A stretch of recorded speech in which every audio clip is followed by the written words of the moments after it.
my fee into system. Maybe a moody drama salad in stores or you may decide says I don't know. Maybe one day you store the end tomorrow, you me an upper 8. You bet manabo bet 10. Now yin in stores net what was in a yin will be at the show for anyway near Yimun Kakranka. Until one said, we are not a trust on soil, more trust on soil, yes, I fee, got a new mother hama yin. And you be an essay and a buy. Debbie, I see Uncle Sansu who say ye my ye team. And who here pa. Until none of pay. Ya bay Yanamotina copim sebo duba con critical issues, said a muni, ya the Bremen de be and someone who here on minor. In some way, say to me, Chiri, na yet what I didn't show quite a bit of fossil.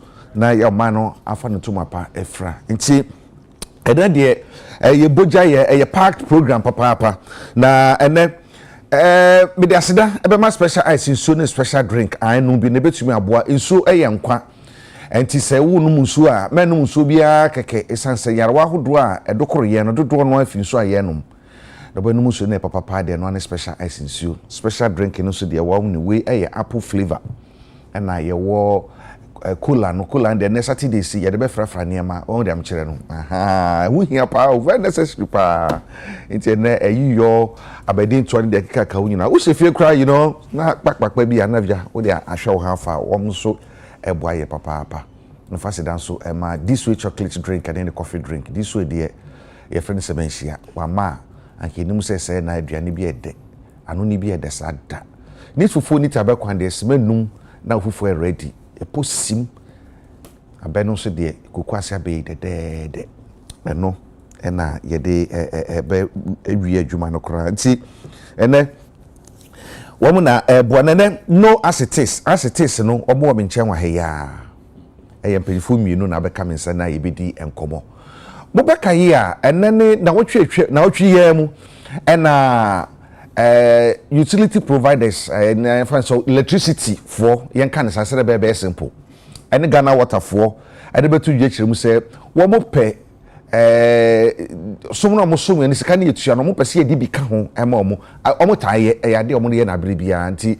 afidie no so omo eye na ECG4 ka do omo pe Ghana water for so ka omo de grid for ka omo de na fe wo mo eka ka ho ni na VR ni wo mo eka ho ni obi aka ne de na obebi say e de nti na omo pesa entumu no that increment de nti na omo pe omo nchichiri mu bi edimu menya ho kwan ekọ bra na omo ye presentation no e ma bitie nsem omo kan ni bi na wo nso esanse wo nya ho kwan ko ni nti ene me de grid co omo no mo de anyina ma ho de ne hwim na omo de abra ECG na ECG aton amaye nti de nti omo pe that percentage no omo chirikire mu na yetumi entiasie ye na ye hwe kwan be fa so a ebetumi aba bia na me no mienu niam bia ye eka ho bi enti omo pesa increment na well ene omo ba fie hey omo na e be kire yen na yetumi edi ho enkomo ntimi ni fa so Samuel Call Akwa wono acting director corporate strategy Emma Gridco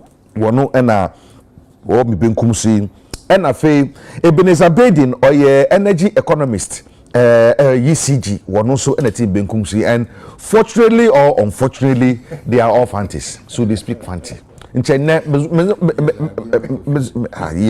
mi refi da mbasa mika but ya guru Kofi ampa enyo ya do to phone afashi le tumu ko yi nti man commercial TV do ampa ebe bibia boko nyame na adom bibia ye papa ne de we dey see ECG boko bibia boko ya ke edwuma no do amo that's great Sammy. Can you see the as no chede bibia boko? That's great. Mama says free so say manamo per Greek go for how many percent? 131. 131%. Yes. I didn't. Say can the ma obey wasum na kakra obey them osum na mum on sodam Sunday PRC and baby our best and covers and she be by your friend multi-year tariff. Tariff was she share for 5 years. Until your last review 2022. Okay. There's a hand proposal to crave. Or my hand they able to use a juma. No mum most my hand and one song it man nara yes she share there by nti yɛhwɛ here networking. In fact, here networking on na him do na your friend high tension. High tension. Here networking across the country. Or there yenya photo kakra. Na yazo to in free na obobo ama voltage. Aye papa voltage nso na ya even I am for a candle low current. Low current. On your friend current. In fact, you do now can you it's na voltage issues. And here equipment able to improve voltages. Okay. Well, MBA yes share yenya no more northern region, Savannah, OT, all the way down to the northern part of the Volta region. Voltage is in Yakra. And ma ejuma horo a wo hon wobre. Nti why hen ahun here the yazabout to Ghana for him through PRC because PRC am them akwenyen there yenye Ghana for bakasa. Na ya church as a currency a yehia sika na yeza ye ndwuma ahoro to them nti ndwuma ahoro da yeyen ono ka ho bi na ye mo just 131% and wait a minute so maybe all can be about high tension no na ye friend power line no poles no siso na oyen dozen I bon down mogudo na masa na oye dey kakra them on high tension on eduma Greek of here nti baby what generate power bia say VRF no will generate to independent power producers either Sogli, Sem Power, Senate baby or there ye train power no for in na housing yes if you na is by here substations from here substations na yes as ama ECG na ECG for so stepping down was abe here okay na you will other customers someone we hear power at that high voltage and so one years more direct to their minds and now ejuma hoping one consumption was through power. Okay. All right. Yeah, beba majuma mo ye denti a mo se mo wo hawa hudu bi o majuma mo grid co. Make power line na ye kan wasemi no. Se wona mo ye sa na e friend kurase ye tie kurase no. Make ba ku bi make na chebiduma se wo kopotra potrase a e wo benkum so e ho ne isane fa ho ekwafum tubetum den ho eye hu aha nti nade na ho na homa bi sansa so nade tintinti bumbrum na ma hu no no na aha enu ni enda ho na ene ye bedi koma fasasa mu pa picture ye hwe ye bedi hu komo na yie papa pesan say we agree ku fonyuma enti e ba so eben yisi na mo how many percent 225 Nemo match 225 aha match grid code in match okay and the bills are yen customers would ya or womu by inchichem by four different levels into ECG found ECG found woman 11%. Okay. Grid code found grid code ne fan post watching easy. Answer na kesena be 70% and other 75%. Oko 1 year can anti generators power producers. Percentage is here can one semi ECG ne de CCI 17 pesos. Okay. Yeah, but they oko 61 pesos. Now the only them 225%. Name say dik e kaninya boma say 1 2 obia ne didwa EC yeah the customers won't ya 25%. Oh, mama min cheche mu because ECG percentage you know yeah 225%. I ka krebi wo that mo share wo mu no kitu na on the yepede what to do 225%. Okay. Now say 1 2 fabia do da ye bisa our customers so yeah 25%. In the number of work 225% and ECG now fan pay. Okay. The customer bet you and said buma or about 25%. And I damage church. Okay. In the only ECG nefa we couldn't find a crabby or such ECG. In the numbers they won't do why the also but also them. Yeah, me and me say I'm a lame person.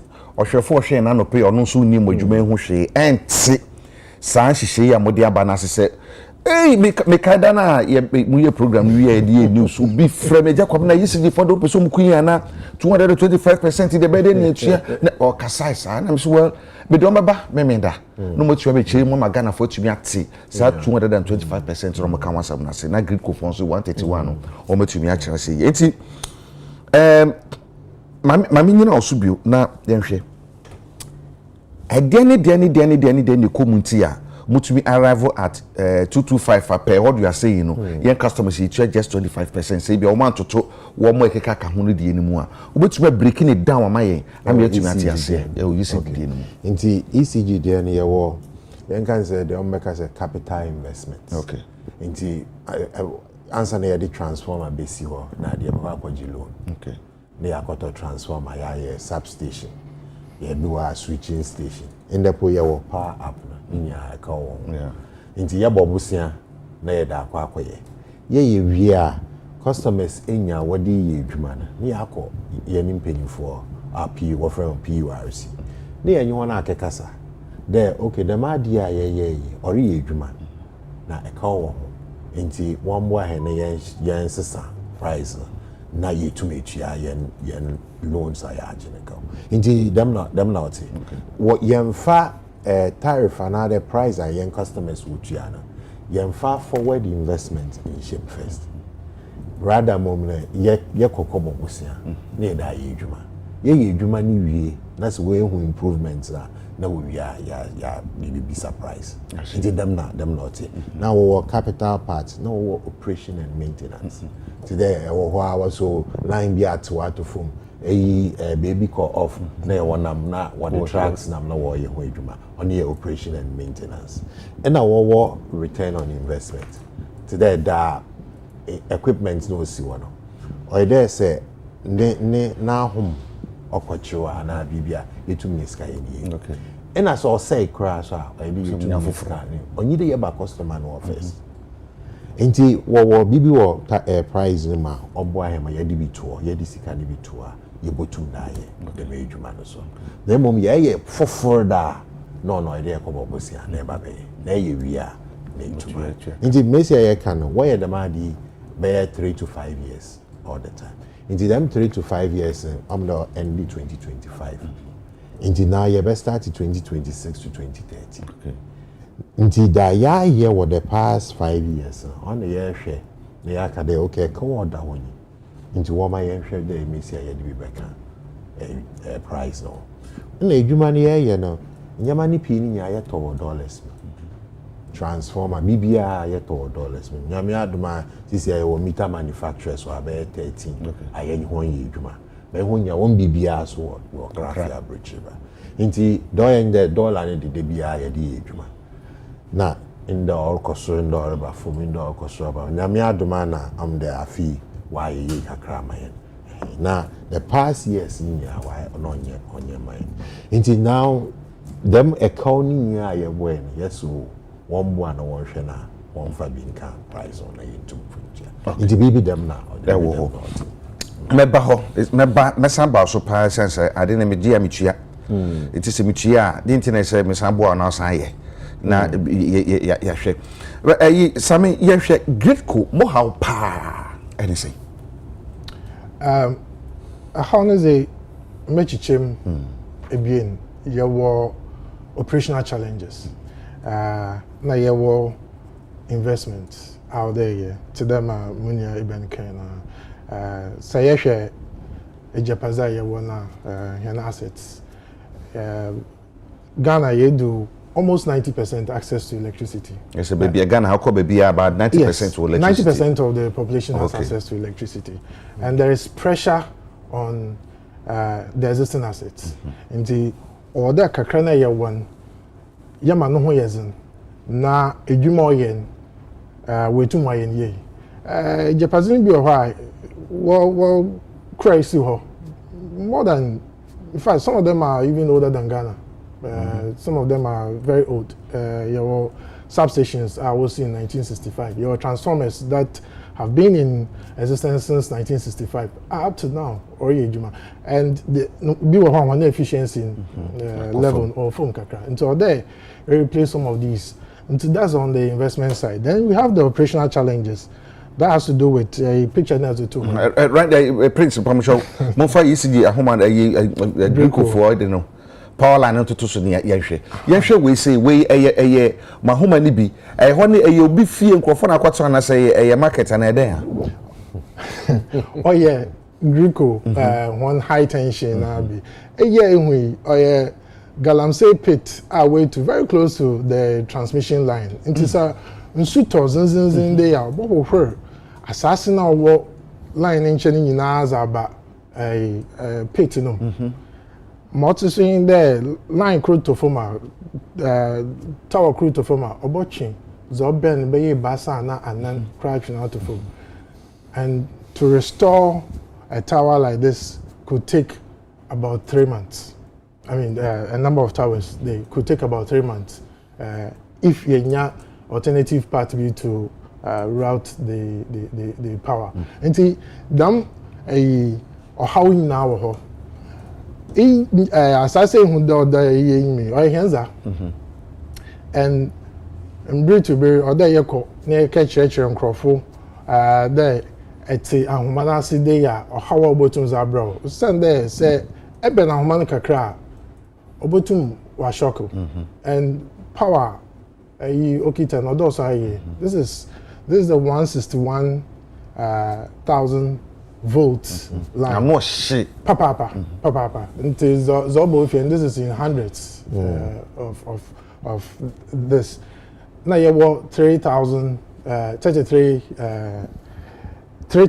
kV line. No on pose on was so crampus and the year. And them how we now all there these operational challenges. Or there yet do yana humani na ase yen lines in also there or carry power others nti ye bombs na there pinaran for room nti ye tie as if feature room na room na for nti or there ye do ni na ase ama how be sir ye botum akoho amomre yes access na yake ehwejuma. Until throughout the year you have contractors that will have to clear the right of way.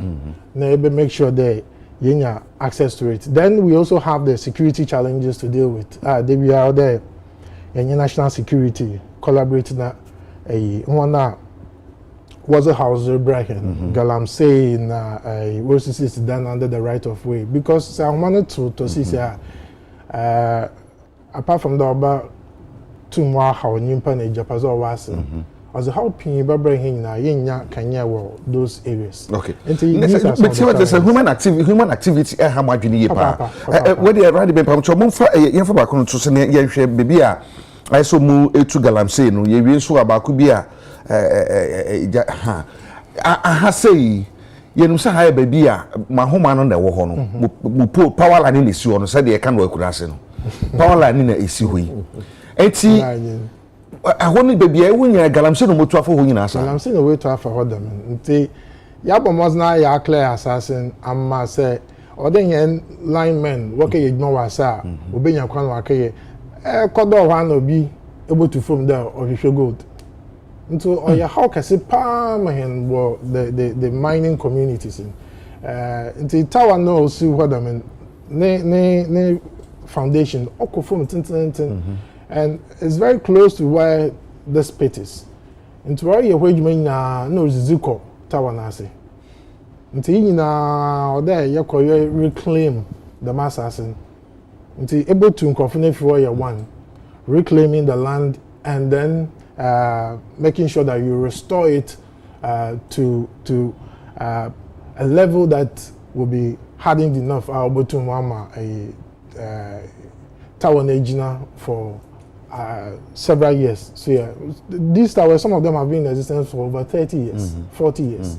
And in there, yes, you break a say, as I want to say, just one of those operational issues that we have to deal with. Since our former Greco, there has never been a time out there. Yeah, so much community outreach around. Yeah, focus about this.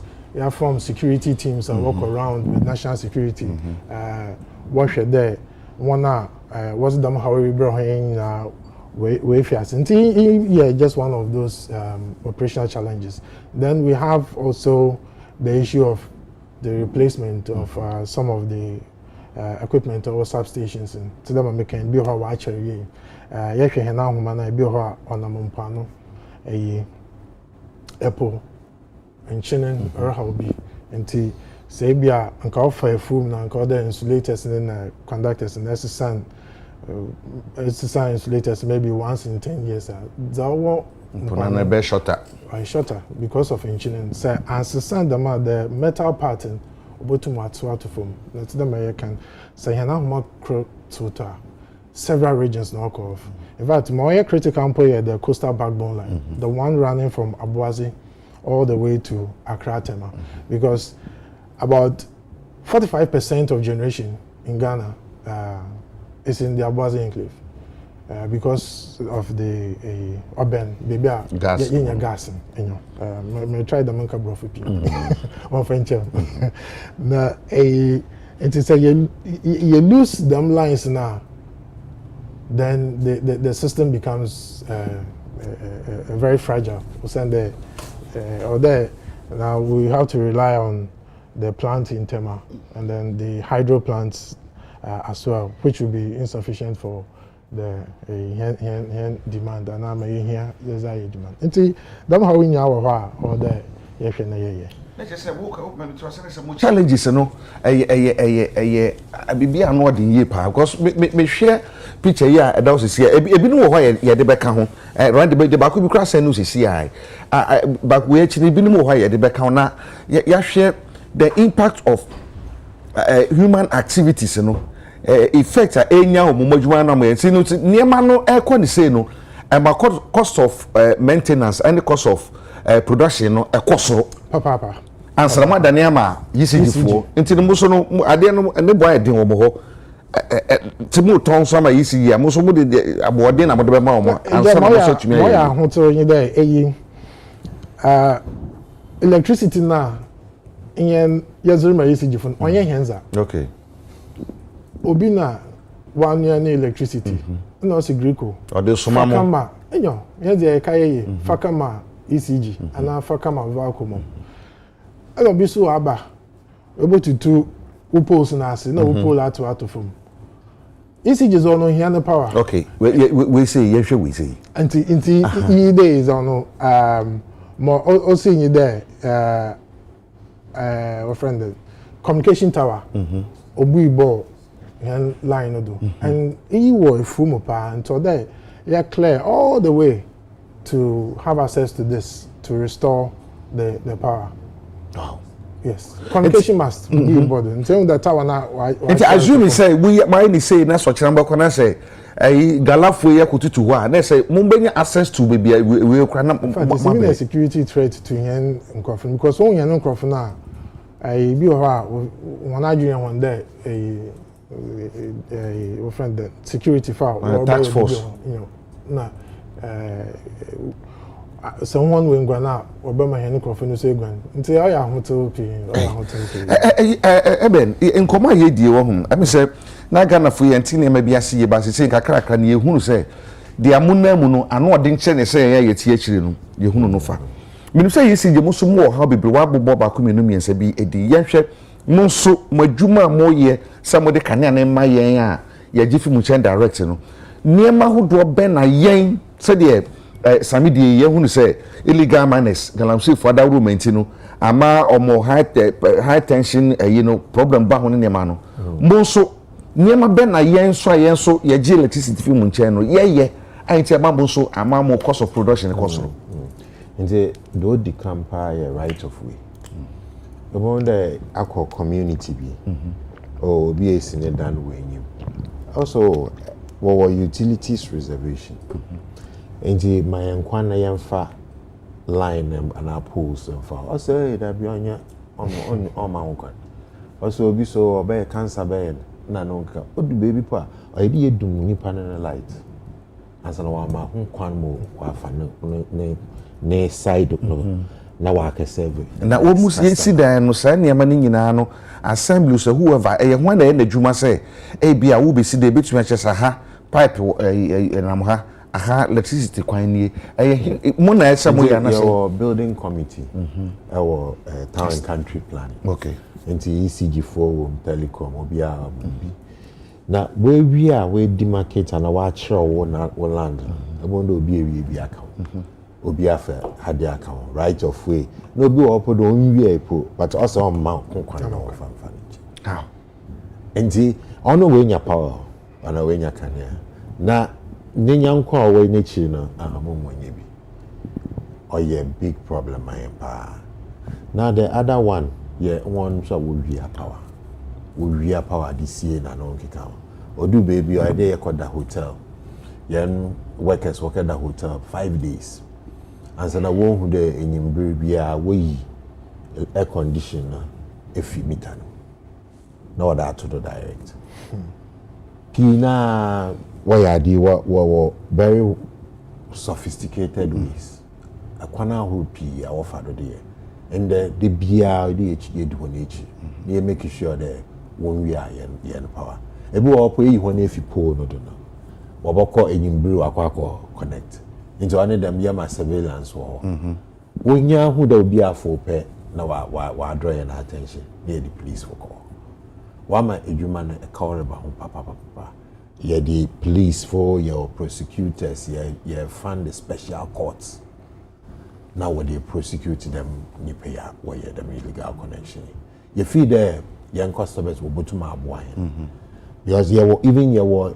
6% reward for informants okay however by catching the illegal connection wa you recover scanner you have more 6% baby obi o illegal connection bia no say me nim so obi illegal connection baby na bitia mo nan so a you nya chino na you recover bibia 6% your order yo them na and you keep it also private into yam for all identity change banana just to be sure that at least you can customers so to me and reading it down percentage wise no mo mo illegal no wo soro pa ho okay into commercial losses are illegal no about 17%. Okay, that's commercial losses elsewhere no go between 2%, but yende no waso and de bia or de do bia ni chi e hwede ya de chase illegal connections na bia they are corrected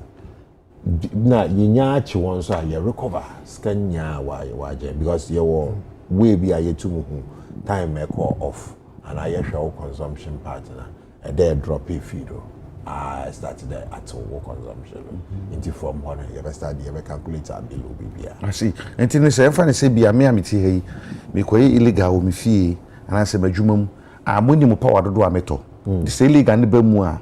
Muhun say, I say, my sister and the power consumption part in it, and assistant. Into some coffee didn't hear, sir. It will be a some coffee, be answered the shade you. Indeed, I also cross here another matter. Indeed, say, yes, in Mobia or ECG, or Riapa, and all one coffee my way Riapa. Reporting my Pina Bacado, Nejuma, best saying, and no one kicker, best what back up you prefer. Ewadena. Inti, Debia, I then in yan, your boom, near shedder, ye flash out the monk coffee. Ewa. Walk around, also, why idea of ECG, no way ID card, not that sure. Also, but to my warm, my BB or metano, or maybe other summer, bro. Into your back at the demon crofuni in your huna, all the funny details. Na fair, na for me. Your number 611 611. Yeah, 0302 030 where do you power up no so able to my report? Or baby I able to my report.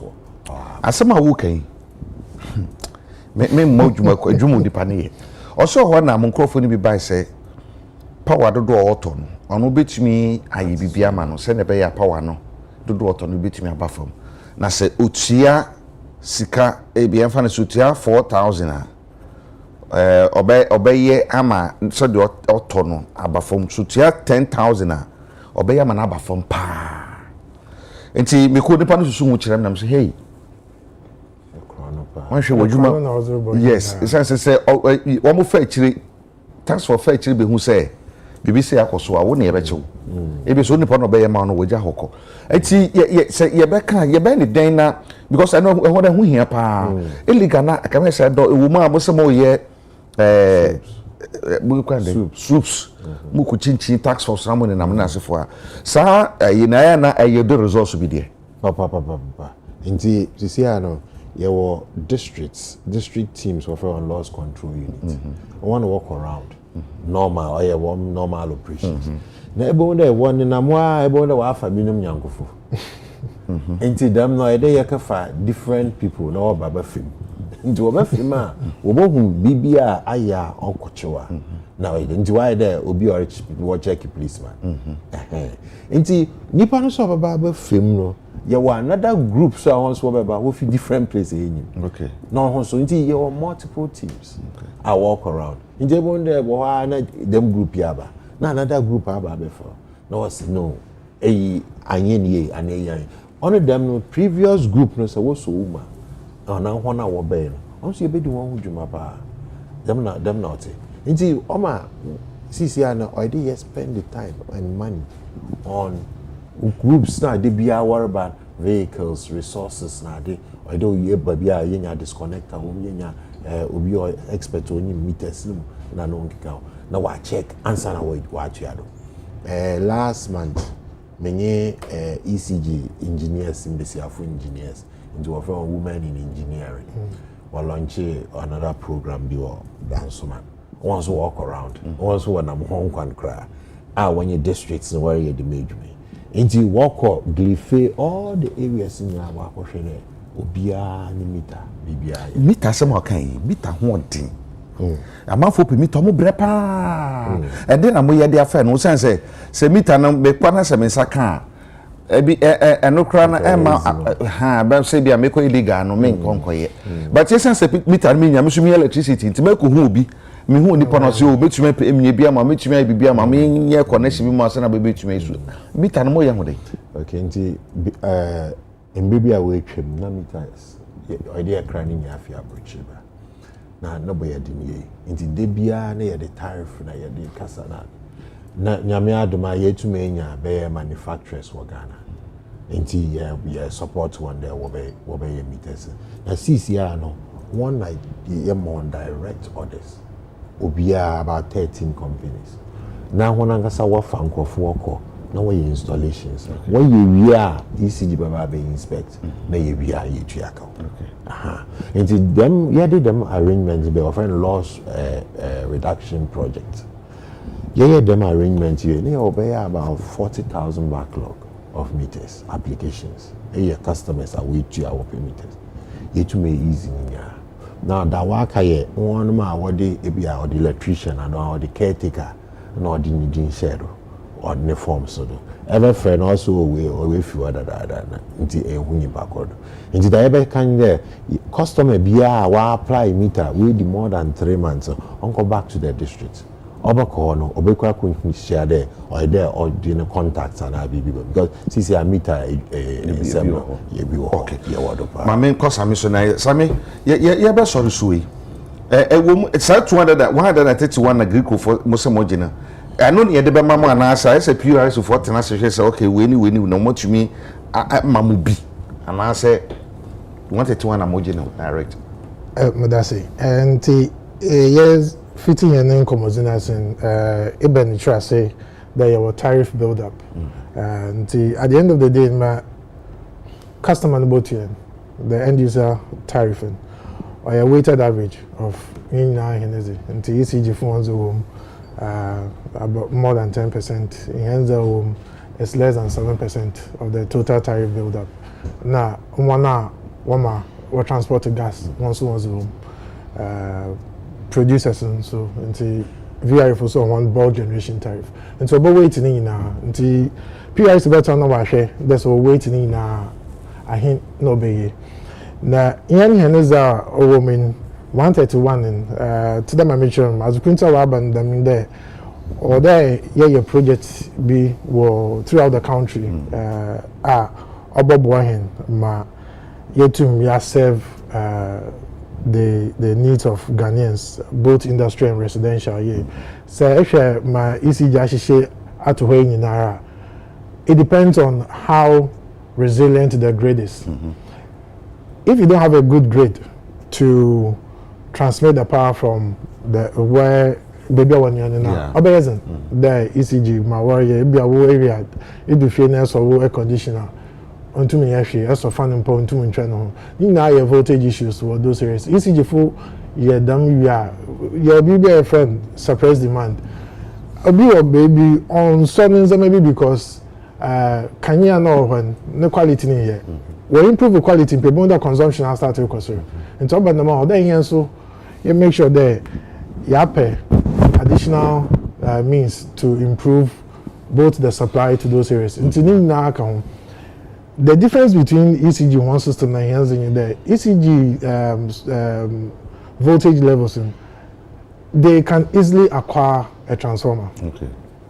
With our voltage levels, transformers they are customized, and it takes approximately 18 months. 18 months to build a transformer. Then you also share transformer na nkasa so basic transformer na is abagana we be CC wa ha we install wa ta kakra wa test into on normal yen project in Ocher kakra na and zaman so no be on Sunday yen voltages no so we are serving higher I mean the demand or loads it how or the on my 131 critical. So a 15 key projects now identified. Okay. One the Miyaba. The in security them is a I see.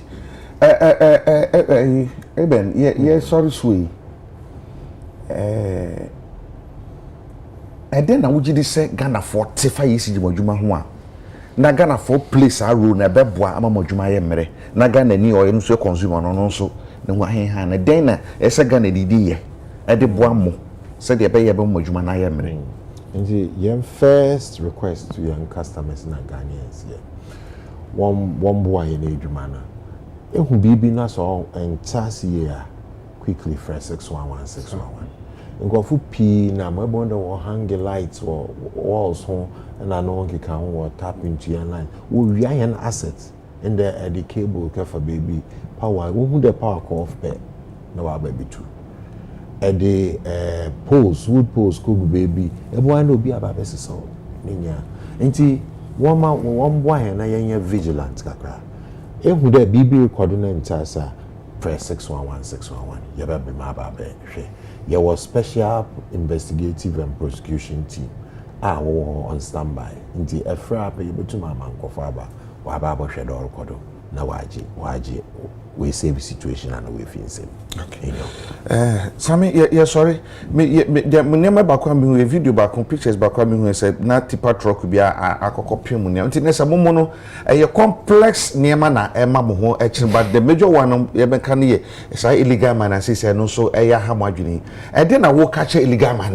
My main candidates I say, Mawu the Omoyen Susan so in your Mojumano so. And it dear in the between the Abosana by Greek so Mojuma Moyen so to me, Akuyama. They were Jamada say, Galam saying, and yet, and so I don't continue or saying, no CCR, or I was say, a Japaza, or boy him and Hinara, Yenya Kanya when he nifi. Now, Yakoda, they are Bodum Ribia, a being outages, power buckle off, about check power Sunday, I restore.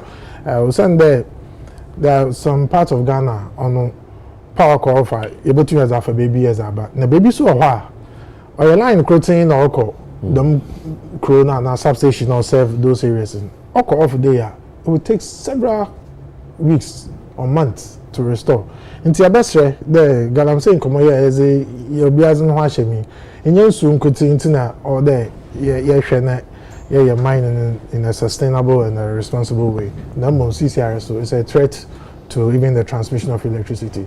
Me peda oil dem common ya galam says it but yen so ye wo kromun yen hwe there my year and yen lines on for how be umbra obiara tipa track na ehuni crowd oketi pahia oma bucket no da usande ahoman also a power no mu yedrinti oye the tip na hwe no ma bucket no da na there was induction or conducting electricity na or train tracking into no show cry na zo save driver in there ties no work car na no your rubber okay until it insulated in case akono so be shibi ko be show je ene koma ye die minum se ye be san je bre na me yesa ma ma ba ha bi san se se da no wo ho na komo ye presentation na ka uti ni ya tu se wo mu hu na mane papa grid kofu hu na mane papa san se wo hwe ba bi pa mu galamse pa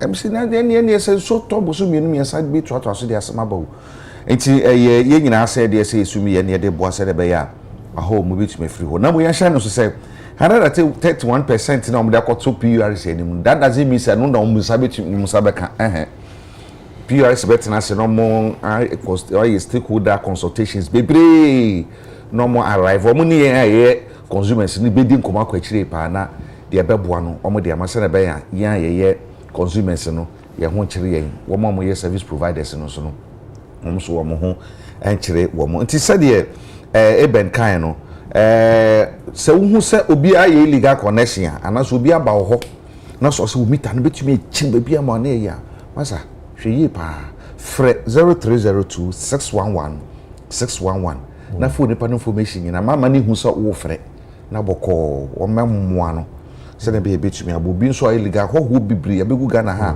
embebi o motie no illegal connection be connection mo so asisu se gim and so much yashi bibri nti one day tax force mama mako you know brush adan kese make you go there no mo ko check say our system to say na nti be say ahu hia pa wo mo ko show man sa area ho no mo ne yasefo no amanfo sisi yi wo ho pa ma ye nuanom krofo mu fie nya wo nye wo mo aka hu bi pa nti aha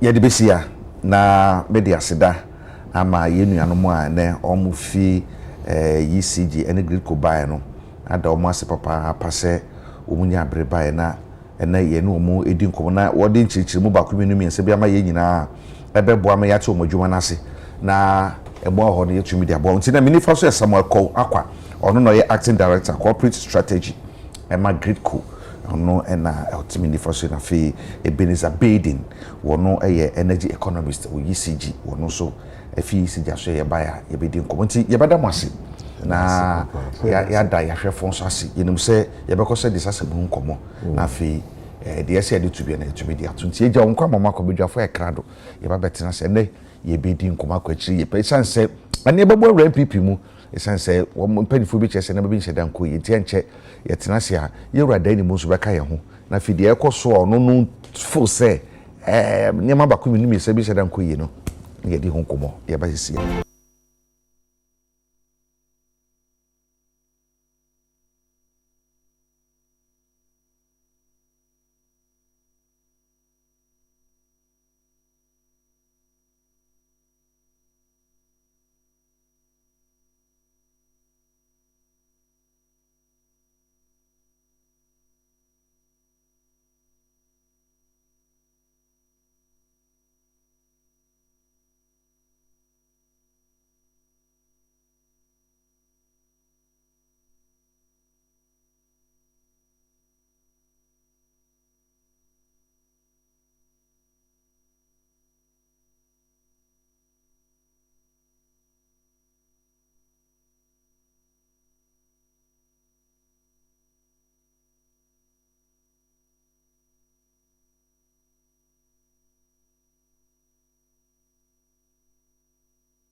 yaba ene de se me di kankan no ye park program pa na answer na no ma me fa sa ho kwan na me fa chia ema pani bia ene na woda ye owura Kingsley Boache Mensa Kumasi Ohwim ena wowo wanya mfie adusia 60 years enti eye unua ba ko pe eye Mrs Mercy Ameyaw ane unua no munyina ne wo fasiri munyina ne wakonta mewura Ameyaw asante ene me so ameso ye wakonta ene busuafo nyina se ye mawtiri nkwa owura Kingsley Boache Mensa awo Kumasi Ohwim ye manfia duosia awoda pa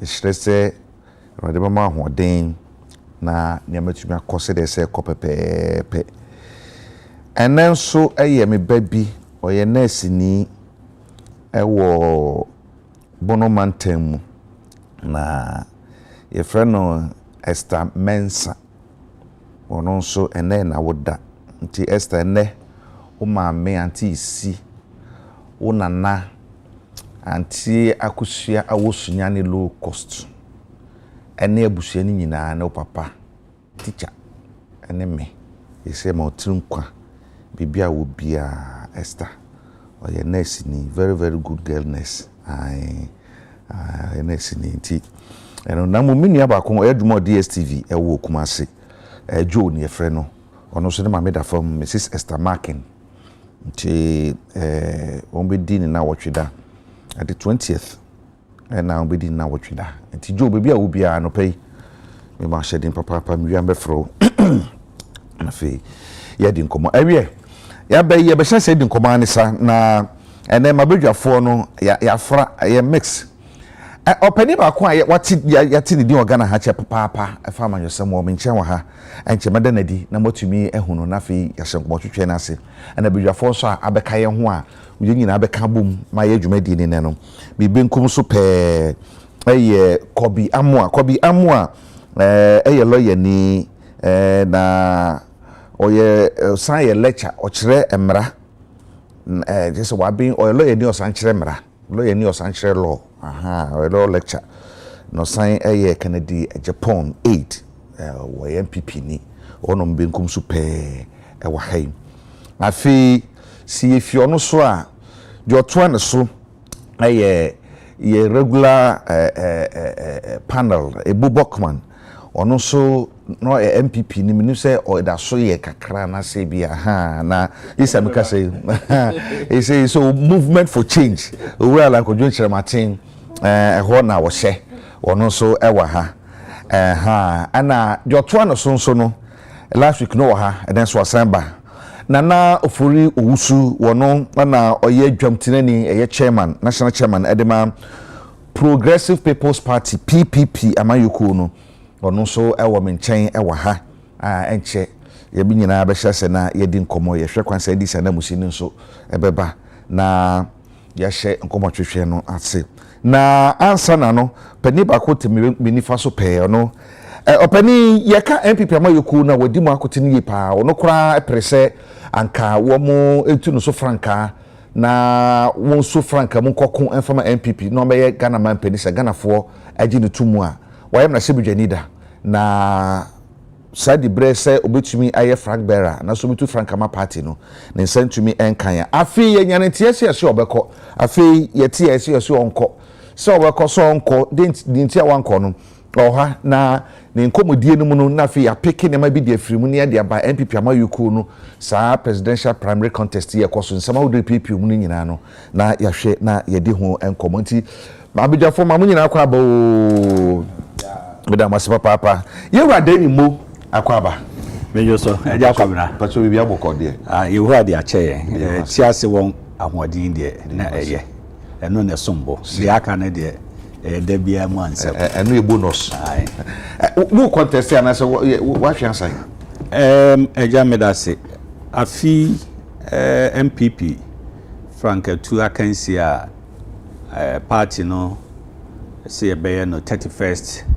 January 2026 me adanimo me nka ho aditra be na otwemienu ni me de krata ba bonten de me nyina so ntia sa kan sie we no matwem ho afiri ho de edikan e say emre a ye ba bi di sa di bre no inappropriate political timing sabi party a yabo opposition eni afe musumi nsiemu a bosome nso yesi ye bie kwan se yesa akwa akoyi de obetu franka e de amaye enti de edika me hu se ye rush ye prepare ye ho e de akodi sa adwuma yi a hu nsunsanso no me mafemo no emwa party no adenti no osi ekoyi franka tuni na wotwen ya beye infie miensa ansana yako the next general election eja 3 years flag bearer one yokure bedroom maybe no in the course of the 3 years ansana general election nabano you may become irrelevant, or let me put this word, you may become even useless. Or yes, nipa. Oh yes, nipa. I think so turn ho cha na manfo stick into manfo adwene musa semasi na wo gina ma MPP. Eja onim Ghana has a pewa na ebeto aba ma wa yi busumi nsia akra na omo pewa ombeto aba ma. Enye mfie miensa mfie mienu no. Eye wusu ne oban ene de Ghana fo ahwe wa kari wa hwe no mbe hu no. Enu nti se busumi nsia na akwanya no kra beba for you to the next general election Ghana for the 2 million no ebe ma. Ti minyira so edi kan ne se ye prepare ye ho. Ye be nomination July 29th, which was just 7 months apart by opposition. A former ye was say ye healy ye ho. Ye mabuto ye mu eba. Na ye siesie mu omaye no. Ye si there be na emom ye koyi franka tuni no a ebema ekuo ni mu wantwi matiu makau atemdidie ne de ekoso no nyina no ano bebrase wan e kasa embrase minya so etoso mienu me say party through National Council, the second highest decision making body, decision oye ne say instead say you be free your party reorganization elections in a free a form akosoro eye bottom up no. This time no more yen a top down no. Me mfuaso. It was a untimi nye bibia clockwise. Cycle na twam ababesi a was a sha se foforo no a. Wo se there be National Council decided say yenko anti-clockwise. Na hunsunsanso meanwhile flag bearer no de a form ni nyina ye build the party structure ni ye. Foundation is solid. First floor, second floor, BBI ya ni ya. Flag bearer no mra no. Sabi obi o ti mekura asi nyina mpon. Wo mampon no. Flag bearer bi eden beba no wonim se wo no. E wo so ye adwuma de boa ma party no. Edim kunim. Nti aden na this time ye reverse no. Nti sa top down approach no. Me aden ni momemfo aso. Sa National Council decision na ye implement no. Me ma fam no emwa party no de toso miensa ase dwuma no ye kodidi amani pa baako nti me krata me de ba abonten no it can be said there is bias seeming bias na say bibi kire se ye di amani pa baako de na je say fairness free fair transparency ade so kwa kodi na sa ade no enimu a na jeze enkoye ye twachia no e de akoba bi foforo enti eja me nyina so miensa me gina so no e na de etoso 9 me krata me de babo enti de etoso 9 ne say ye disikasem aba be shemu a emwa unreasonable and unhealthy monetization of this flag bearer contest. And in Chelsea in form party nomination form no party no turn 100,000 1 billion. 2, filing, submit na 500,000 or 5 billion. And a party, National Council, so almost said, is I say, the friend will be a yente who in Penny Semda. I say a friend of development fee. Wow, person to frank we are bet you 4 million Ghana cedis, 40 billion O cedis. Intina Hunsika Samunkwano, Beko 4.6 million Ghana cedis or 46 billion O cedis. Now, Sabi, Agya Kwabena abedwafo amambe to Mohano pay. Ade flag bearer position no ye ton. Ana democracy no. Abaye se wa Sabi wenya sika obetimi ato.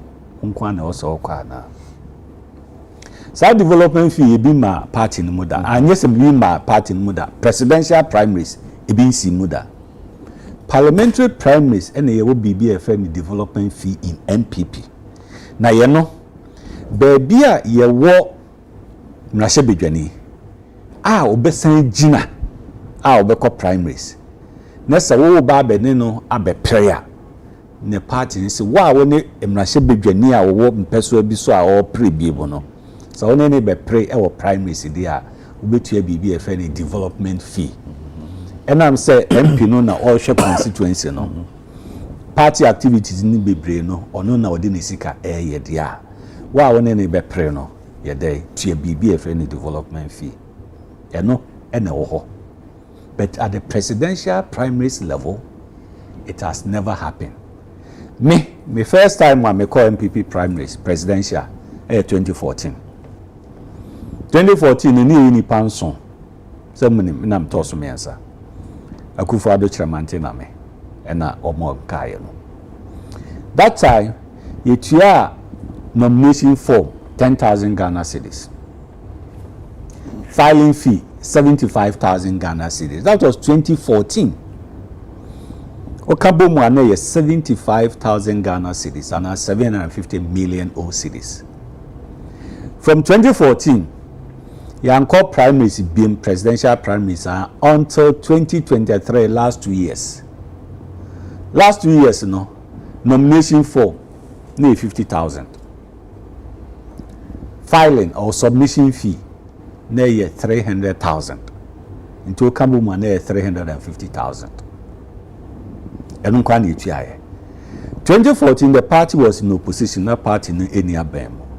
2023 no party no abemo. And he said you move filing fee from 75,000 in 2014 to 300,000 in 2023. Then from 2023 to 2025, just 2 years in film, you know, as a nomination form, you 100,000. Filing or submission fee, 500,000. In addition, development fee, 4 million. Enti, me share some no men nine me kabomuno. The improper or inappropriate timing for the flag bearer contest. The top down, many National Council NYJ. The seeming bias, monetization, sika same way ye demanding no. Me share some no men me combine here. Nam say, Pamlocha no. I feel the me ade ni moment kosa contest on principle. Semitia. And nunti ena one could be man could be no. Wow. Sa any menyina so. What some Kenya my picking him for na Kenya I will say inappropriate political timing. What's here executives on penny for some more can how much I say more yan in tem send about Bubenya or Canifua obi a bibi ha na adwen bia no obenya bre na onu nyina be hia na wakama abotoye maba na nti hwe be mienu beko na wie ye mfie miensa no bedu no na obia odi yaw anase ekura tu no e party no bia na wamia leader na mia ama kuru no atumi awu ama abotoye mo atumi aba nti leader no be yesa djuma ni nyina na tumi aye wonyi ntumu sa ne eno na woni wo nya adwene wo sa kwan so dari omo de saa nyina so ne ba no me no omo nya adwene de nti ame no omo nya adwene se wadi ayaka de aye obi emfie nwotwe a party no wa ben mu won kan bibia ma na komanto ne yam onyo jo ne bo mfie nwotwe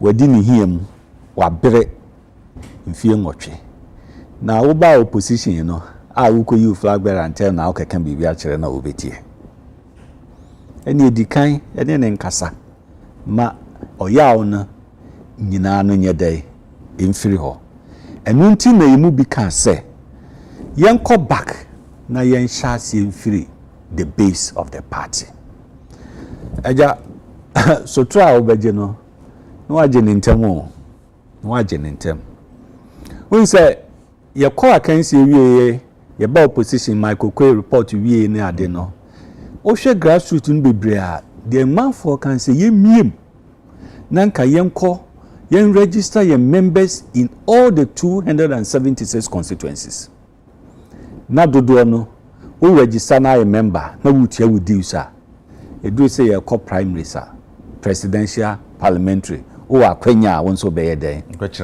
kire wadwen ya anya sa no ma no na mu polling station ho no enipa nom no ye say di nipa mienu na ebeka ho nipa mienu kwa na e de beka ho no wo mu no meka ho meto aba enyi flag bearer we bio na mum ye to flag bearer we wia afi na mienu na e de beka nipa enum na e wo polling station no ho no ya kwa akoye ho election na akofa nipa mienu na beka nipa num no hu wia so no wonka ho na oyi flag bearer ndi bibia nhyɛ no sɛ wonye dai won pre no ho nyɛ ne campaign emfa mo flag bearer no onka ho so no si yentimi miem enye no one man one vote na yɛde mienu bɛka ho a ade nti ne yankodi sa adwuma no nti sa asotro no ade ne yenye na mo se da bi ebema flag bearer no yeyi ne ntem a obeba besiesie ntawantawa ne ntokwa ne de he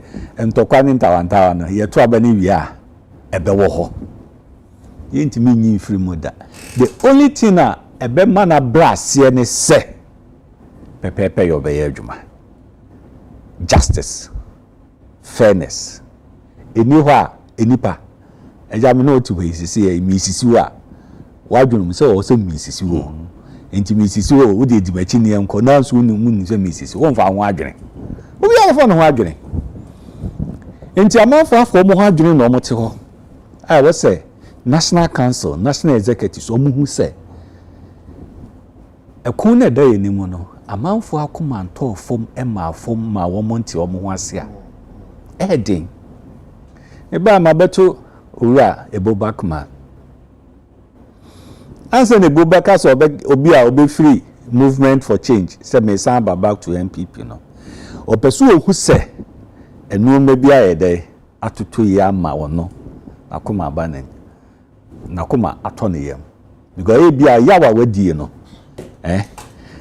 odi chekra no a mfie nwotwe de ofa mu no de wahwe ni mfie nwotwe no ekwan be na obefa so a ne nsabeka it's lost and time spent is irreversible. You can't bring it back. Inti saa nyina so say ye to ne ntam a flag bearer no benya mre wasiesie yi no eno de me no omo enya adwen o de ye tu wi a so omo premo ye nkoto ne wi a ye ti ha 2026 from February 31st, so from 1st February to end of 2026 no ye be hu de besie rather no ye ko base ne ye bibia no a enki enwie no flag bearer no yi ni wi a obohu se bibia edana kwem ma minka we party mranum no constitution no ye wo up to December 2026 to elect the flag bearer, because party constitution they say whenever the party is in opposition not later than 24 months abosome eduonu enai mfiemienu to the next general election our CE and flag bearer until we have up to December. Until up to December 2026 there identity April when you are in January. And until na cycle no yes say you shall see free a form one ka enkodru April, May, June or latest July no ni we all the elections na fe na ye be call flag bearer the way dey ye no wa enti saa nyina so na de me hu se yi flag bearer na ntemu a ebno na be ma ntawantawa eni ntokwa eni matiu makan eni ade no amanfo bo ato mo ye de na amanfo bebre hwe ni se nka yibie mu a mu studio hai baby amon ye adwuman aha ye aya waso west or Kankwe Central. Aya waso west wogon. Aya waso west wogon.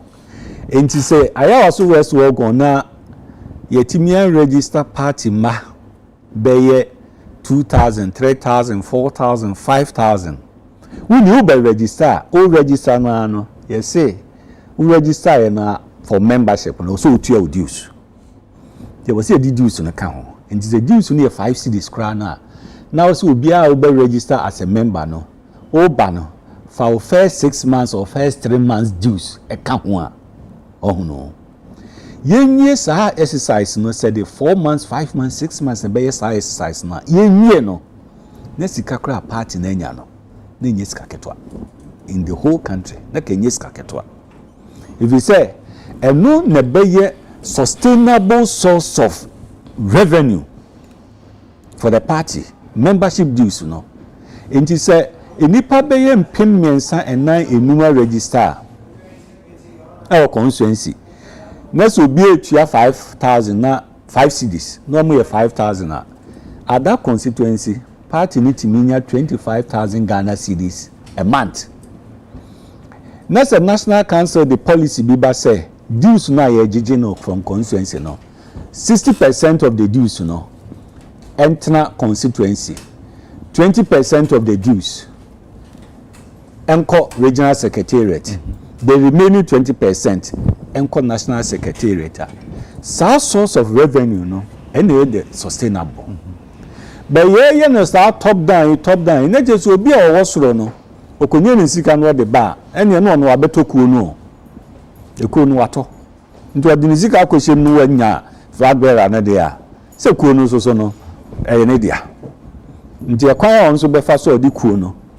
Ebeyi bibi na ne nsa kensika na won so control ku ni nyina no eno no obeye nti aja me kama tiefo ahwefo ahu se ye betimi organize party ni ya e wose e come back to your base no ni organize ni ma party manitua wo mu dues that is your commitment to the party e kwa sorry wo ku mu a so butua wo dues nti party no so bi atua ni dues Jamaica no so constituency kura went me anya membership drive and register more no mu even 1,000 members let's say even 1,000 members me more constituency be better mazumi 1,000 members and you want in our register no be are committed in paying the dues in that constituency and then 5 cedis every month that constituency generates 5,000 Ghana cedis. 5,000 Ghana cedis at the constituency level activities when am ye kwa ye kwa wedding ye kwa naming ceremony enya no a de dey faka na ye kwa na ya yi bia aboa enu nti no party no abenyeska party no nkohwe se why na flag bearer no o won cry na o so this ka breme ne de adwuma say the way nye board ni anye ni ya ene yenya yejejereje na jeze tem bia no obi hwe so obi di sika no sika pudu obi free nkran ya de aba na nipa ndi ni sika pudu oba na bi okokonya free Colombia na Venezuela through some other means bi no okonya ya say ni obe control nipa no control enti me mom de in some America me de ma party national executives national council in our policy decision making they say the person party no e ho san ye fa I will say come back to the foundation baby e duro no foundation no be den kakre sense generation no nya si awie who can be about bias say ade no mo ye nyina no omunya fair playing grounds ama obi anya no obi antumi anya pepepe I didn't na wo kan sa the American is any onim say Sa flag bearer who decision. This decision, National Council take June 17th, 2025. Answer the June 17, 2025 meeting and National Council here decided on the flag bearer and the top down. No? There was a meeting in London, UK branch of MPP. Either late May or early June. And General Secretary Justin Kodua calls our meeting. National Organizer Nana B. Henry Boache Okosa meeting nibi. 2024 flag bearer Dr. Baumia Kosa meeting nibi. Dr. Baumia kasemu was sa meeting as we London no. What the two just say.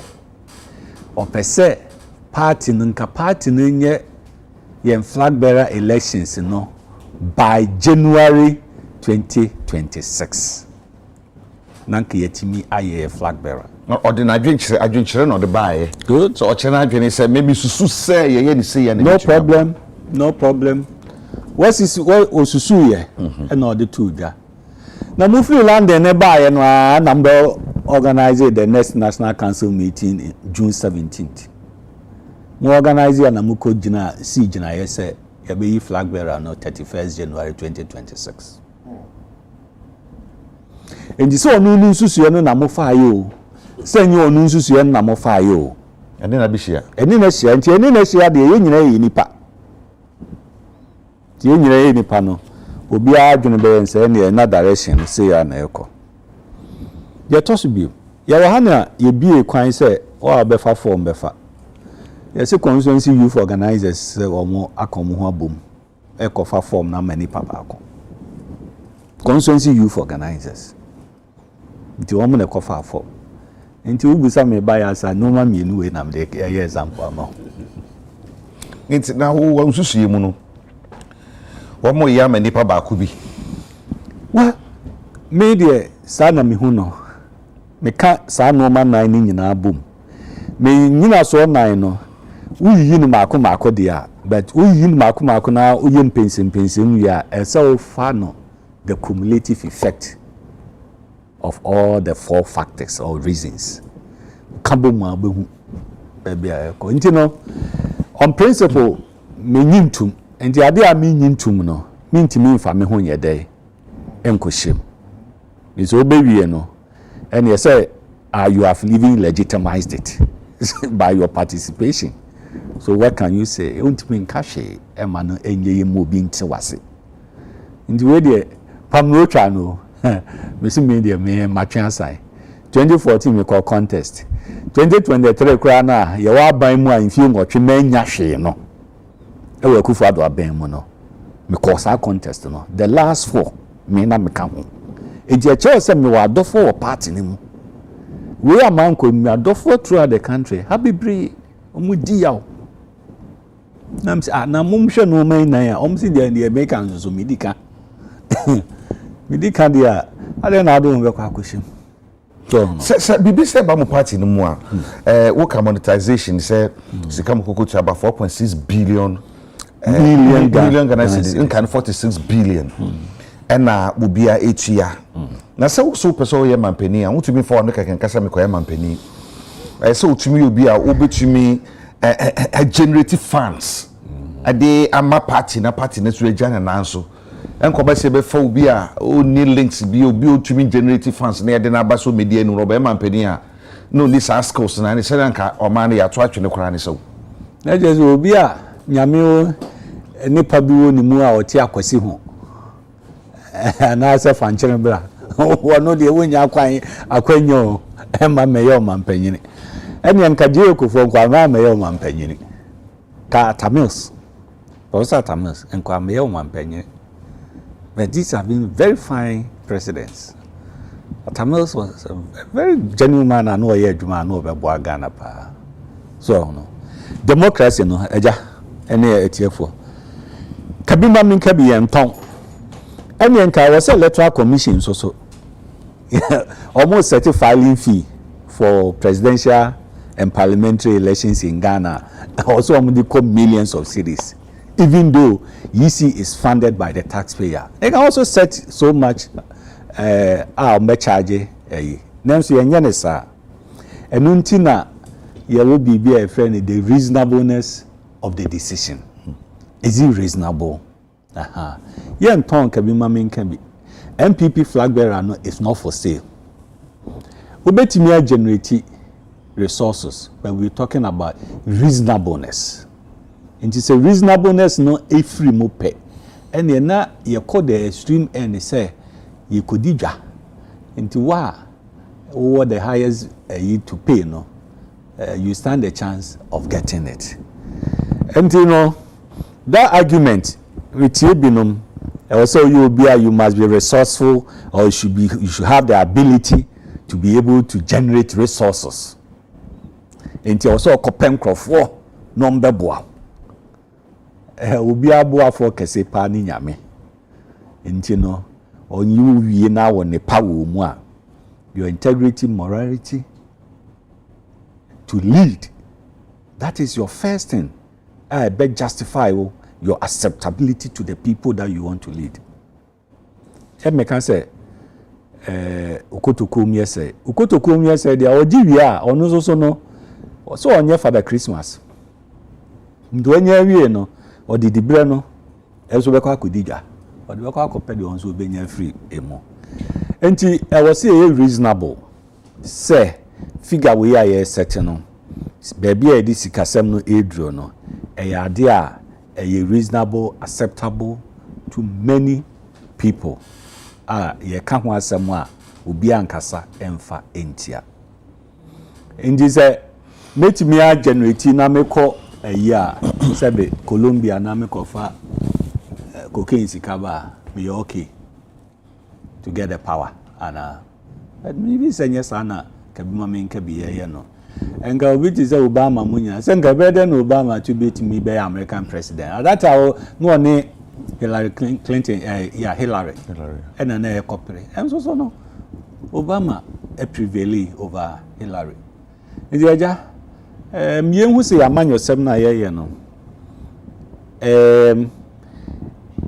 Yedu uba bepo mampanyini abedi na omano ejapade a enimu nipa ene ejapade a de hye wonsa no ode be ye adwuma ama emu nipa no ahoto ene enegie ede aba nji said Jesus makobo eka be ye $100 million or $50 million and sane menya me bae no anse ne wo mom so bo ame no me de wo ka wo se metua nti May deal the first deal the mame any I was me call raising bond be an international market bibia through agents say agents are there on my raising through them no so do commission na bia me so ma fa echi akwaje me cat and yes sir now man no you can say nti sa argument no nyina so no de me ne wo mo ka no we should be reasonable in all these decisions.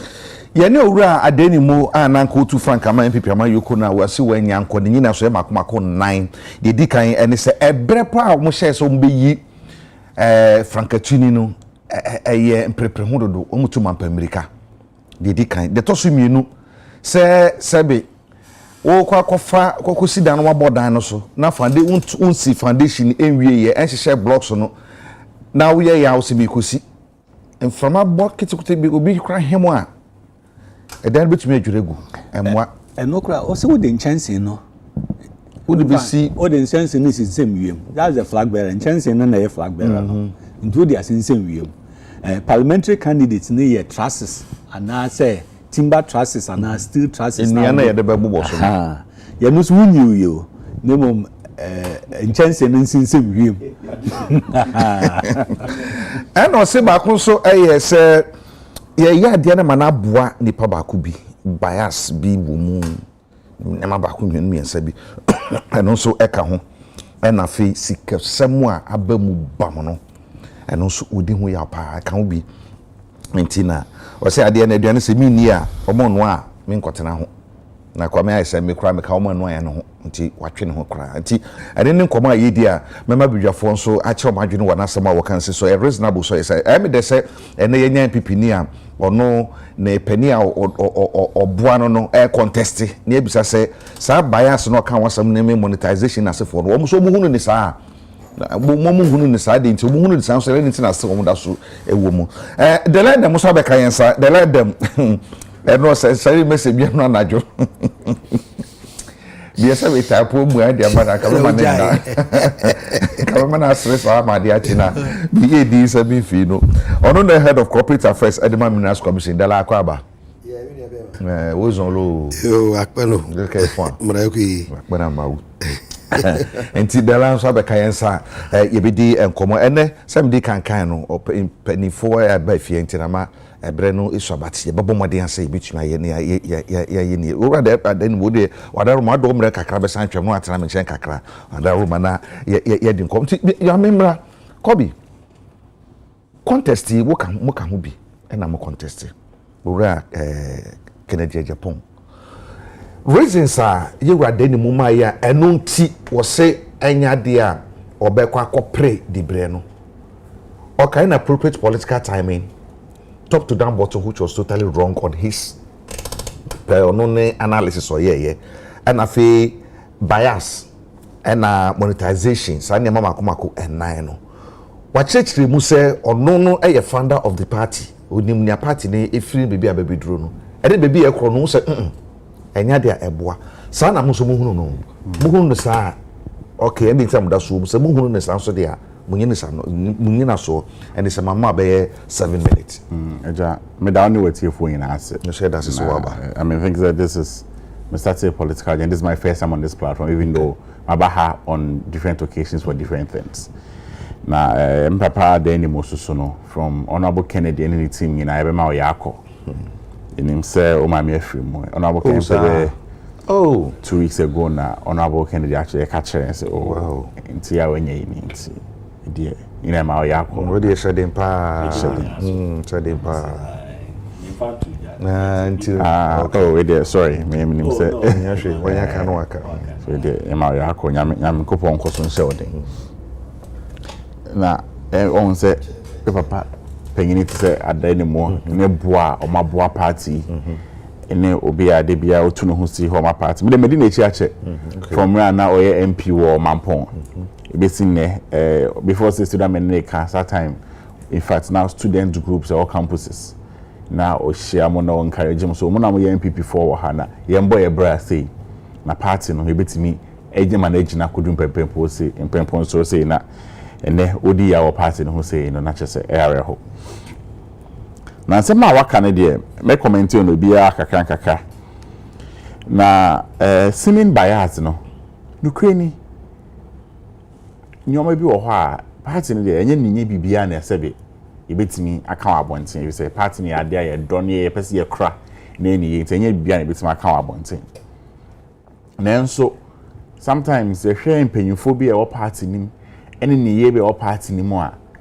ya nka so a na yempe party ni ye fi say ma party ni ngina enko nim say this year seeming bias me 2 examples na say ya ye ko fa form si 5 aspirants and finally omo form submission na afi adana ba ko e ko submitting the forms ono nko ade de party social media platform and e dey stream live am obi e ho na sa no signal ben and our person de my party for signal ben and a person de my Ghana for nyina say on na choose on dada na party Facebook page say nyina ye ko file nomination me bo me am see na Kwabena engineer Kwabena je Japan e file Kennedy Japan e file branch champion file educhum file Dr. Bamia file enti 1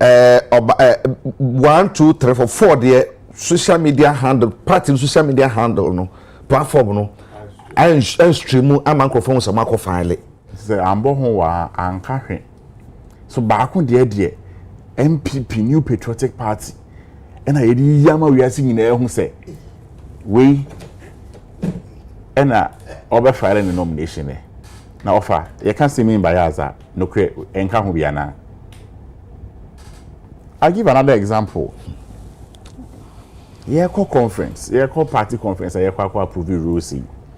No create na party no as of that time officially now yeah be a nomination MOBA ba say or be contest for flag bearer name ade ba ko say say nyina hun say about to there a process and yeah events you say better you have on the 31st of January next year na me adoma na so about to process thing in asha say no hu bi come on yedi eno bi na yefa nomination ye say na party the crowd be babonti na church for penyin general secretary ensa daase tam na nyam bi nomination no kra no o ka say ye to yensa frɛ mpanyimfo bi a omo party ni mu a omo de omo gina bonti aka say menu dru ho a omo be contest ni wakɔ meeting to once how yes na de na che say why dem wa chronology say mpanyimfo bi ho a omo ya omo adwen say omo be contest ye frɛ party frɛ omo party share omo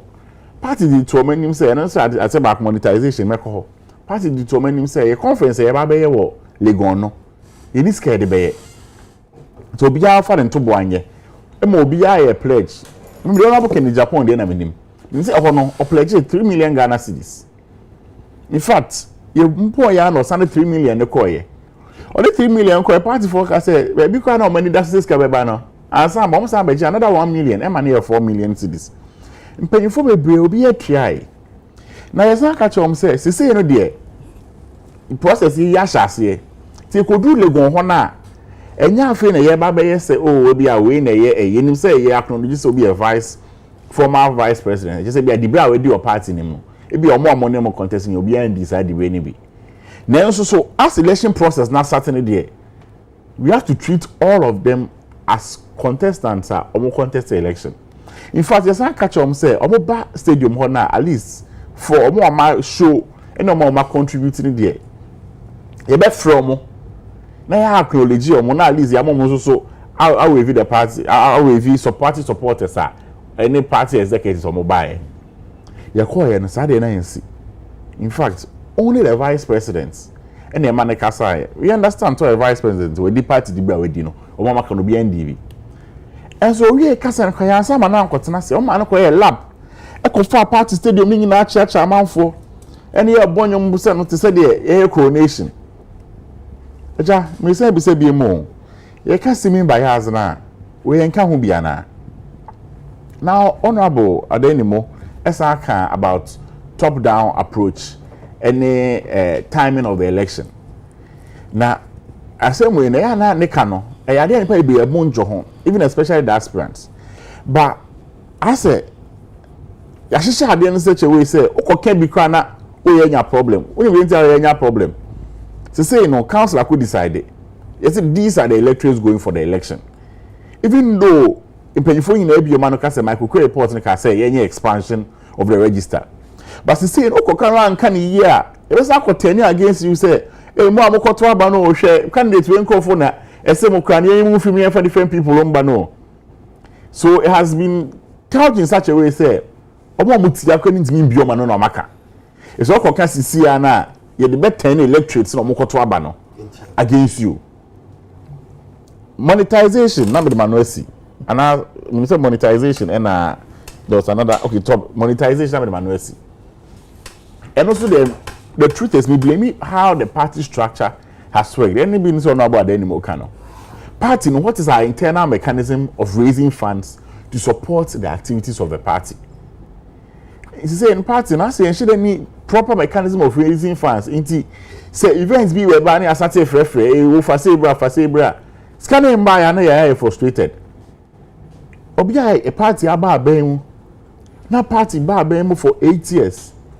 January, in fact, I think that December cracka home. Party and yes can the salaries or more your party headquarters. Party in penny for me, honorable Kenya upon my 1 million cedis in a coy to support this activity. Party salaries. Tis say no, look any development fee no. The editor say election I hear called scared the bear and the crown party nibi. because party na intime putting in place structures are remember party na self-sufficient sustainable enim say party no ye dues a ye say ebi a party no ebi a investments bi a ye wo party no any say ebi a party no bi a donations no kra no these are our projections for the year nti ana me say party no budget kra for the year na ye the same nti afei de wow person contest primaries no na yes and the extra burden of 4 million Ghana cedis abeto so say mon for development film bra because one fan buy ain't me run election no but why o get it so party election there e obi akoma pe ma yen sa na che say obi a oni ska wo pepa ma party no wo odo ma party no wasum party no ebi a yeti mi to abama o obetimi aya de pa obetimi agi power ma party na she sankofo ni nyina no process na yen aside ni mu nyina was we ntria ye man contest bon chairman contest enkomo edi yorade ni mo kasai ma kobi nso akasa na party ni so mo anu yiki omo asem ketu abika enti abedwafo no madam mamam sima be mienu bi pe na me ko party no office na enu ko di ko yimadu awa homa no so yimadu machi But I also know what found for the like kind of thing. Yes, who was a back in Numia Sabika? You were just your enemy copy. And this is about Papa or two people that you think of one of your countries in a said, the Pacones in a yes, function of performance and for yet, and some more than that. So, let's Papa about party performance like the ready call 2024 elections no filing in obligation no and that the theory no party official platform no is to me a bit of the filing no and the that and then you know to get the so that a year back from the kind of the say I mean the flat no not all of the party the party official social media platform no now the only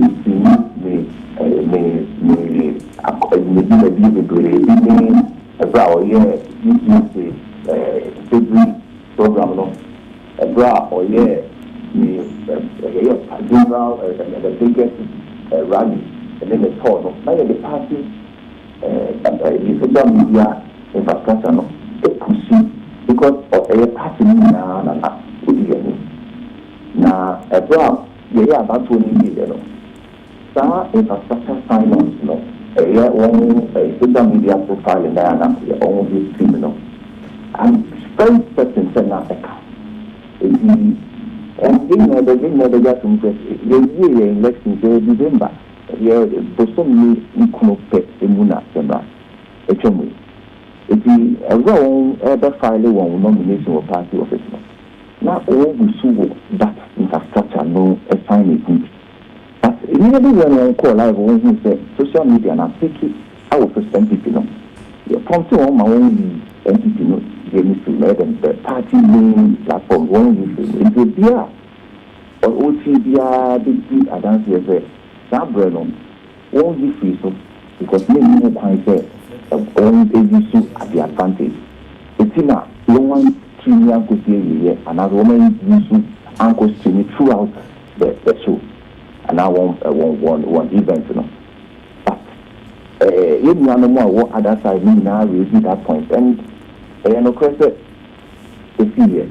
Actually you see you know and I'm actually say when no one will access me seriously run a campaign and a party and a campaign. And I imagine they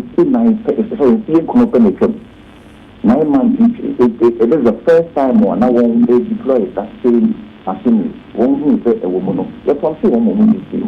It is a channel the because but any I could use here party and I could be a party. Side debate maybe so another side so and a party may take stand behind one candidate. Okay. All right. Okay. Martin, we are the papa di can you do a media liaison officer. I'll say 5 seconds. Okay. No cranny party no almost streaming the whole event. It was after me Kwesi Kwate our spokesperson and to Facebook afi kasa start be ba ho eno mko delete former yi na o ma post no by party asem ja party asem party ho do de enye na dey bitima enye na bitima ka bonte me da say me hwira ko PPP so ansa na ma ba na no for what na say tie Yewrade animu na some kan wati ko bi so asem awaka wo so o ye party leader we whole political party leader wo hwe hye obodi abai ni say that Yewrade animu raise consensus ya a legitimate consensus and o raise and say bibia because as a political party they we hear scan am dey some dey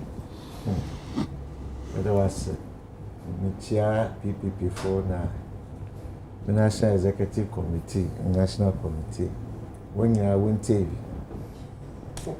ma opinion every zeno we have a future day ye febiru near this year. One, party is not for sale. Party, you turn to the highest bidder. Party, Yadema and Kofa, where you ready there at no phone, in sumo, in Viemo. Open sacrifice one mirror. Now what did one yan saying? And I wasn't pay a juma. Sika or a part of the equation, but on ye ninyara and oiska. Obi what do my party. Otumu tone japazimpo or the my party. Or the support party. And to say as Ghanaians, you built a democracy. Says here, obviously, the right of passage. Sir Eko, not a question. Yamim yaw adom na say, odo kotsna egwaneda. Kaide ode esum nkofo na wodo kwe. Ye kwa yenye as papa yemfama citizens nti. Yes tria bubra prepay tria nako. Because me who bio ekwe me to wonka in your policies in your nyama obe affect my life. Makawa had last week that look when you buy election you say 30 MPP be lose 30 anywhere asemo penyi kan one more patch won't show some deep remorse for Anyama a Hawa or the Ghana, what from 8 years. Na Ghana for where you didn't wash away, ma we him so. Net there, war for waging. Net in there, Anyama walk or do worry free. Adrian then Nyama haircuts. Nazi nyama welcome senior citizens Nazi waji ejuma from indigenous Ghanaians where ye when kofu wakot ne fie one year juman ye you think Ghana for what we free then you are bringing the same faces now why reject one overwhelmingly who have been rejected by Ghanaians. It is the same faces in the river. You see, sometimes, Sebe, in your dread, tell Ukutuma, I think they are Gemino. We are the Wooda. You ain't say Bibiara. Mepede, and a the Muson will be a show. Rothschild. Because then I omre boss. Amranas. I had pay baby was the NDA fiasa. But look, Mekawa had last week. NDC of yesterday, or yet the same NDC of today. Yeka PNDC error. Some negative things to see with Chrome had in Ranjo. About Rollins, no error. and Kofoso dream there was some force na dzinyema or ye bia also negative side, you know, like Ghana for when you're in. But look at the rebranding. Okofa Asumdwe Hin or the Bay. Professor Mills. God bless his soul. We you know, Mahama and Obey. The image of these people, you know, are not the aggressive image of PNDC and Rawlings. So they have managed to turn that image. But what is happening with MPP? Party now also what doing there, or fighting opposition, or fighting wrongness, or fighting against concept of dictatorship, military rule. And now the ones are what suffocate Ghanaians 8 years, what choku yen, what nyema onse ofata women. You think 3 months, 4 months, 5 months, 9 months Ghanaians will refuse? Not in take it time, not in share same, not in change in your introspection in sanyama, not in pacho and konko to dredo, not in force even your own delegates. It subjugates the immoral opportunity that will be expressed wrong. Is this change? Do you see the image transformation? Ebi mo akọ, why change your image? Why rebrand the one? Ena obi so say no, abeye yentie obia aggressive dictatorial tendencies na a fight against military rule and all those things, you know. Awo akwakofa aswa and say implement dictatorial tendencies. One kasawo party no Ghana for ye so far 8 years. And take it time, this party is dead. And look, opinion and inyam for otiha. Na eshemesa okase na olinke nyama oreke nyina. Na ose akoye kangaroo, I gang up, I create a kangaroo court for him to go and participate in the kangaroo process. Try there, he steer the affairs to somebody's will. And now it's not the will of the people. And Kofubi will create war will. And the say will impose war will on their own people and I want more chance to breathe.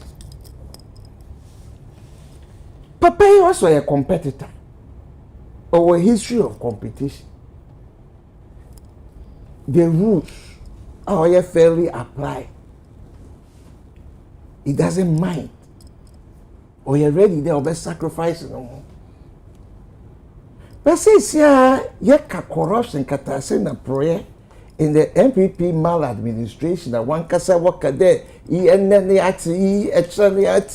now all of those things, you know, the party now Kasano has been starved of funding now. Now the party knew what left or right.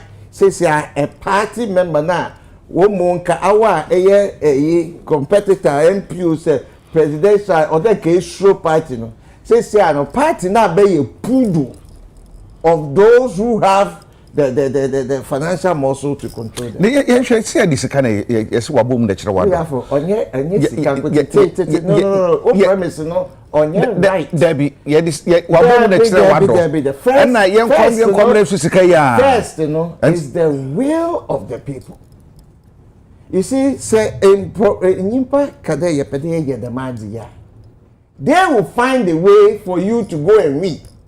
What about this history about Makola women supporting politicians, selling their properties to support them, and doing all the will of Donald by first, or Donald, and then in Pakuna autumn vision, Donald by first. Onoba and oil magnet or attract sikana nyimpa and a structure and a logistics and all of those things to it. And yes, you cannot know but first. That is the mistake. And what was it the will of the people? It is sometimes even uprisings all around the world. Or yeah, when the people believe they have had enough, they reject Utu, they reject your fear, they go all out to preserve mankind. To preserve mankind. And you sika. Yet this sika di a can pa I lose. Because they want confibia what and what contribution na what the ban or ye beyond what 10 million. You want confibia what from yes what social capital. We buy one wakasa.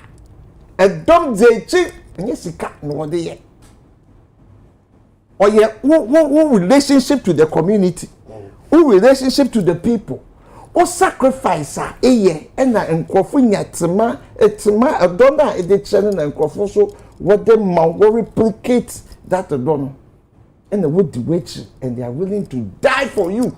It is a Martin Luther King Jr. or this kind of the year. Kwame Nkrumah no sika. Mandela sikaba no. You see, people who sacrifice for their people, no, they are rewarded. What social capital? And the honor na ya turning upside down. And the sincere openika there, obia wo dread tell baby onya the dread tell bia phobia. That is what you are using. Okay. And the Amy as an outside observer and a happy one. Because it brings credence to me progressive people's party that we are relevant now more than ever. Because the MPP is a dying dinosaur. When you're dying dinosaurs, or so why are you weak? Why break it down? And the issue, what is happening? Next one kaza still yinti bia and the world kwa. It is up to you. So you people take advantage and then build yourself another day. Now say, what this thing? Am I not happy as an opposition party? Okay, I'm happy because this is the golden opportunity for us to get together and take advantage of them situation, and that is what is going to happen to them. Okay. They are going to progressively break down. Okay. Me dance ono so wa hye ne nkom. We the lanka we the sanka obi afi asem skanya wasem. Nti nkam so be ka bi ehun na me ayi so. NPC say ochia na nafori. Nana enim udi NPC. Am say we ye MPP asem. Nka me de enkefa me ho ban. But esan say empenyfo di kan kasa.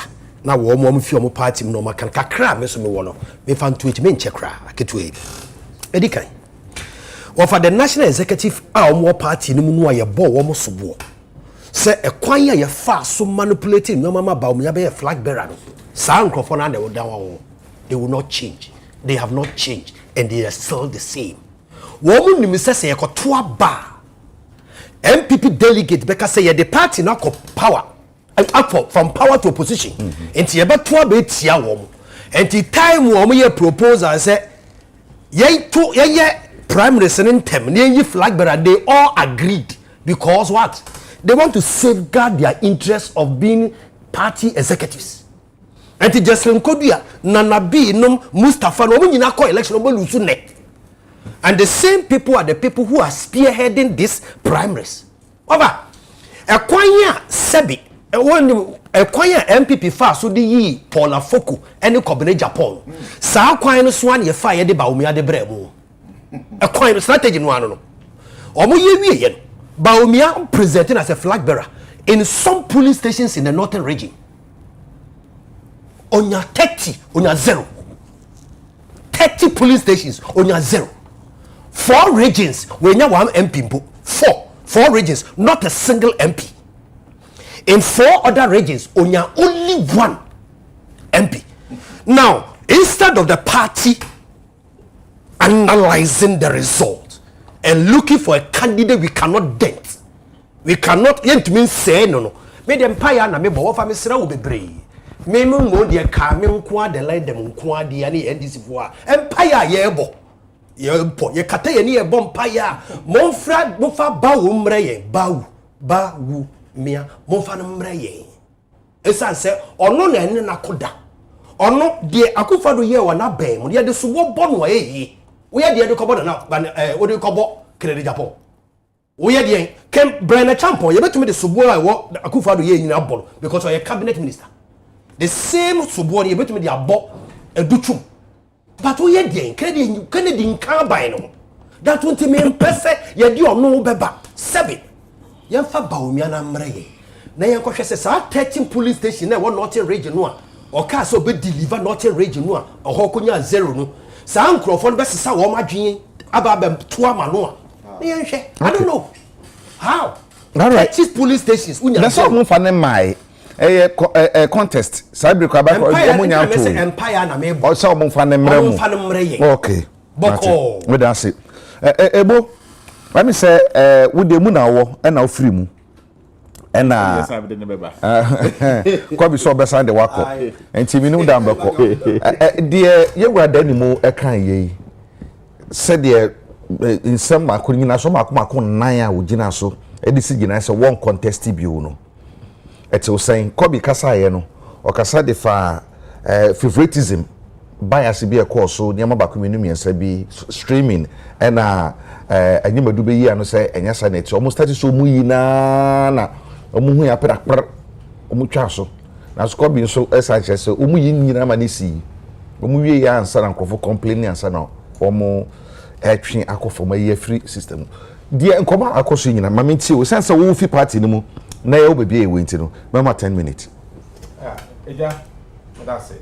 na menti a empanyifo o ha nyina na wana wo hwe hen ana pay na menti a o goma hen o sabere makwesata awo to de bien na onye MC o ya George Arthur menti wona ana pay na manka de oya nkofu huma nyame na adum nti I look younger than me age but me nwe kakra and I've been around for a long time at least 1992 what share this constitution has seen na joining MPP nti am MPP me nyon shase mpemfa bobo honzi nya me nyon shase te me mpemfu na nte we power party mo last mo bo bi choro including the former president Akufado president Akufado nya me nyon na nte na mushwe MPPCC ala.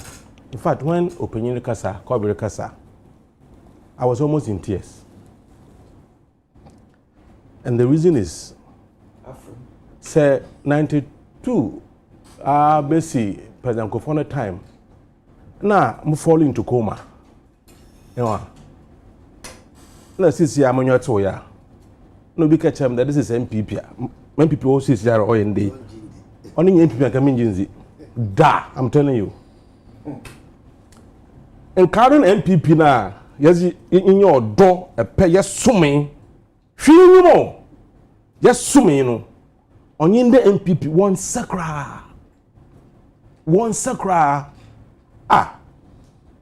2004. Me no book is the contested primary Cape Coast. No, me chance organize college, me a constitute organize college. No, me pay. But also in the party that time party no one choose kasam ho now 1 year in the atma makarasa mutu meni on honorable Christian church I was 29 years. I was 29 years when you contested primary graphic when they reported, they said this is the mother of all primaries in Cape Coast. That was the MPP at that time. That was the MPP at that time. They said to two the MPP one. Last remember more quotation, and I want to repeat it. I mean, me kind of able to my chain Fantanaka. Ecclesiastes chapter 10, verse 7. What's it? I have seen servants on horses, while princes are walking on the ground as servants. That is a picture of MPP today. If you want to see the picture of MPP, go to the book of Ecclesiastes chapter 10 verse 7. You will see the picture of MPP today. That servants are riding on horses while the princes are walking on the ground as servants. That is the picture of NPP today. Nancho Sudan no ye. The Nkrofo parting onyeshi. Parting owan yiem. Can you imagine 92? If you saw Jabirum Yaba. And I run as no commandos in our no bullying. Manipulation. Now Kofuzi one boja. One out was zen. One out kuma one sika. What is some party, NPP party? We dead running. There, a Colombia no. You best send about Ghana. The monk of Fumina de 1 cent for today. Over to the horse to do. Also, the one number 4. 2008, na kufa the Kriana, na kufa the Kriana. Or the problem about party, CCLA, and no problem with other party, which is a party. No, for this, Dr. Baumia Bay. Answer no, no, you simple on tribute and people with that. On you, a bra party in a bray. Be sure watch him.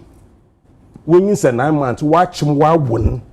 Or draw our man the ban. Awa in you, my brain, most woman. You can't have the same love for that child. Mwana, what will NPP in labor room? What force ya or chip ya a party by a party? And then one why and quo. What party you? And then one before 2008, party card in Pono Dr. Baumia Nibi. He had nothing to do with the party. We know the antecedent NDC because the mommy, no woman organizer of NDC. No, NDC. Now, what's in also what family bench? No, so the party into about join NPP. NPP na what's what we share. Obina na do so. Tambia a ho. No, what to control one inti. The wakafa for the blade bay. The wakafa, but we also bay. Or don't you win election? I'm coming on, Baba. I'm Kasam. Election politics is not just about election, because election one kind of corner in we, a bio. Instead to tone zama, I must see win in that or just I then and win. Now, Agya Zama troka, let's see win in that. No, we are in as a partner. Also, not a poor bill or Jija. And Jenny Ye and Jenny Ye. Only the issue. So, in the MPP, what's Ambra? The Mombran, Mama party, you be openly on support candidate be a youth organizers of the party to cut off form. Was a candidate. And the who chairmanship?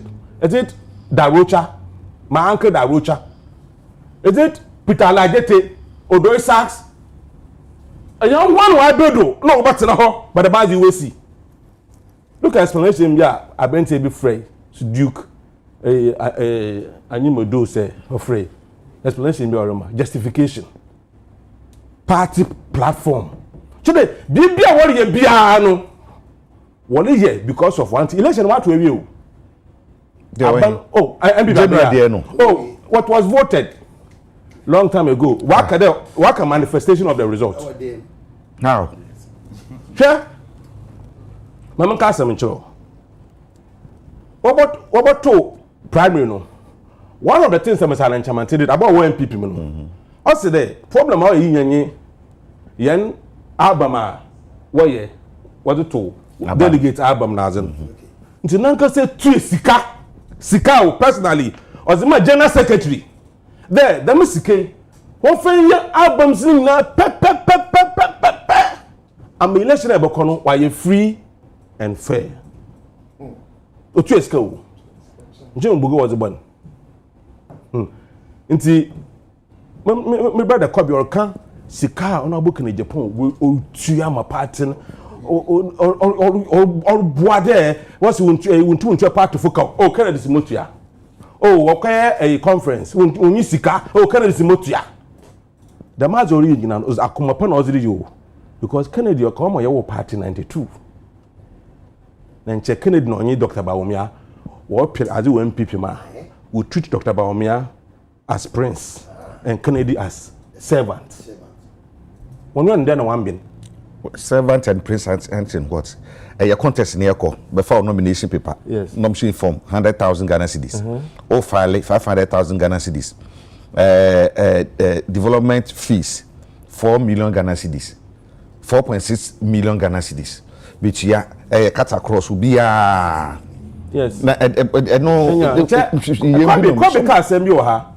You put 5 no contest bia anameboa. Why the phone was submit one forms party when you use one platform no project one no nipa kope no projecting and no abranche na onye medo beka say e fom so one make punch oye because no the truth is out there already until anozo anu po one from punch oye mama kan you there baby party na edusi salon ameme pe onye bia ne pe mama pan you there eja so your wopa nchama this MPP nchongu hey na MPP fofo onfin bra MPP a nchobama wona watwa dan nyina no obasanso wa bebie wona wokwa nyina nche obasanso wa bebie o say some of us ignachi na hwe this MPP a it's not the kind of MPP a yepade yazi ye ho as a dombie tinema se Obasanko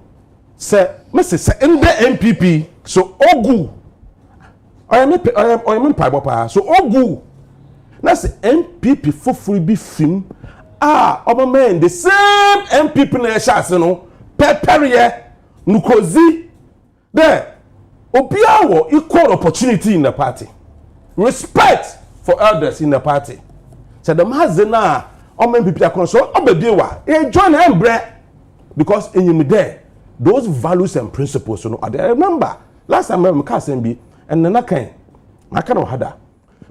Since 92 to date, MPP has retrogressed in terms of values and principles. The NDC, on the other hand, you know, they've progressed in terms of values and principles. This dichotomy, this is something that should not be.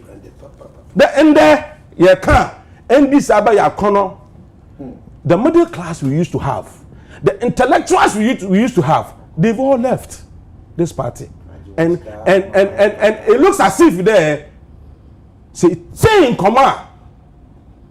A bit today, Ashanti regional chairman went to me. The master man wakane, and yet Obama no can Musa superior kind first. Also about to we. So what pay will be Dr. Bawumia. So we in Pono lose 2028 when about 2032. So lose 2032 when about 2036. So lose 2036 when about 2040. Na won timi so aka there. Won na wu jira nyina mo bo on kokko. There. Until Bawumia becomes the flag bearer and the president of Ghana, when now we waste one time. Look at the mentality of today MPP. So if I give you Ecclesiastes chapter 10 verse 7, you need to understand. To be a bias. But I say, auntie, when you are then what you're doing now, Namin Percy about but or the other from media. What Nancy Achemura? I didn't also say party in some way to say, and yes, we are discussing MPP in a whole, but we're hunting a mama's opportunity. Yeah, okay. So, then I say party near, I say, actually, I'm not so movie. Say, be a bibina, enco, I just say, be on which me a year, before January 31st, and I'm a bit me as a summer on 10. Okay. I'm that's it. Or better for so you'll be a canon, a tina superm. May share the state of the party now, as a party vehicle now. You need quantanine so nimum you acquire a corner, you acquire attachim. You are stacked in the mud, your team. And a cast would team one here, untuno, here extra effort, sana, what me effort attachinemo, and hormone na ye drew some. yɛbɛtumi afi atɛkyɛ no mu yawdie no so ɛwɔ kuo no mu ɛnkanka sɛdeɛ yɛankasa yɛde yɛ yɛ members no ɛhɔ no na yɛ the cracks of the matter deɛ de yɛ yɛankasa yɛn party ma no ne yɛwɔ abɛn mu no for 8 years no ɛhɔ ɛne asɛm paa no ɛwɔ deɛ ɛtɔ so biem yɛhia MPP a strong MPP for the purpose of this democracy nti no menim deɛ ebo sɛ ka yɛngu na foforɔ mmra the last say ɔmo pɛ deɛ ɔmo pɛ but ɛwɔ sɛ agorɔ no ɛyɛ dɛ ne mu yɛ den ɛde ma the two parties so two parties ne nyinaa hu sɛ meyɛ mfomsoɔ kakra bi a wei de bɛfa me ho a ɛboa ma yɛn kabi ma me nkabi no ɛne ɔman ne mpuntuo no ɛyɛyɛ enti yɛn kuo no deɛ abɛdurɔ no baabi a yɛtim no yɛbɛtumi afiri hɔ yɛbɛfiri hɔ so a sɛdeɛ meka no ɛwɔ sɛ ɛfɔm adwuma no ɛne yɛyɛ ka ɛtim wɔ fɔm a wotumi sesa aboɔ na wode abɛhyehyɛ ties no ase sɛdeɛ ɛbɛyɛ wobɛ generate enough frictional force or traction a obɛtumi de ayɛ dɛ ɛmove afiri hɔ na mmom ɛtim no a ɔsan akɔse sɛ atɛkyɛ no abi na ade agu aseɛ deɛ a ɛna ties no ɛntumi nyɛ dɛ ɛnkɔ n'anim sɛ akwanya bɛba a nka national council ɛnkɔ back na ɔmo nhwɛ ɔmo decision no for this contest ɛnka akyi to reverse it me imagine mo no this contest of 31st January ɛnka akyi to reverse it ɛnka akyi ɛyɛ national council no 16 regional chairmen ni nyinaa ne ɔmo regional secretaries ka ho national officers ni nyinaa ɔmo ka ho parliamentary caucus I think ɔmo wɔ bɛyɛ 20 members ɔmo kɔ national council former president nti you see two former presidents no ɔmo so yɛ members of the national council former vice president or a member of the national council any council of elders chairman Mr. Hakun Uswajima honorable Hakun Uswajima or a member ɔmo nyinaa nim how the party from 92 aba nti mpempen so ayabedu no akwanya wɔ ha me prescription ba ko ne say you should find a way to reverse it enkechi enu firi hɔ a acting national chairman Bute watu n'anum tuo sɛ on secure election amebɔ n'aba so ɔsi yɛkɔ akansie no ehun sunsanso no enhyɛ ne nkran sɛ obesan preview nkuguo no enti on the home preview the me kanfo de ama all the national officers ne say kom so ntuo mu onum tuo because ye here massive overhauling omu nyina ntuo mu onum tuo say omo preposition bia in the next election won call position on another position kra won call in addition regional executives so no a here massive overhauling there was a region bi na went be anya one parliamentary seat na a regional chairman or hwa e dey na ehyebu nkran say san corporate regional chairman ni biem and now we a regional organizer na ifiri akwa regional chairman e dey ade nti hososo no e was say regional executives current ones no it misses on munyara at the constituency level there ijama constituencies no a ebia omo mbeka mu no kra no enu 30%. So you hear sa overhauling ni nyina in the party. New faces beba majority of Ghanaians no mo hwe edru mu bia wo se wo ye there wo sesam. Hwe Pastor Mills ebe president no. So who say no on person mu change the face of NDC, the character of NDC. That tag, you know. Pastor Mills bebia wo bia na okọ ne krechi no. NDC mo munya ni din border. Steps I will take here no.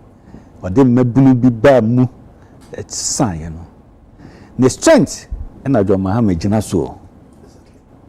Adwuma John Mahama timi year in the first term from 2013 to 2016 no. Sa infrastructure works or ye ni nyina no.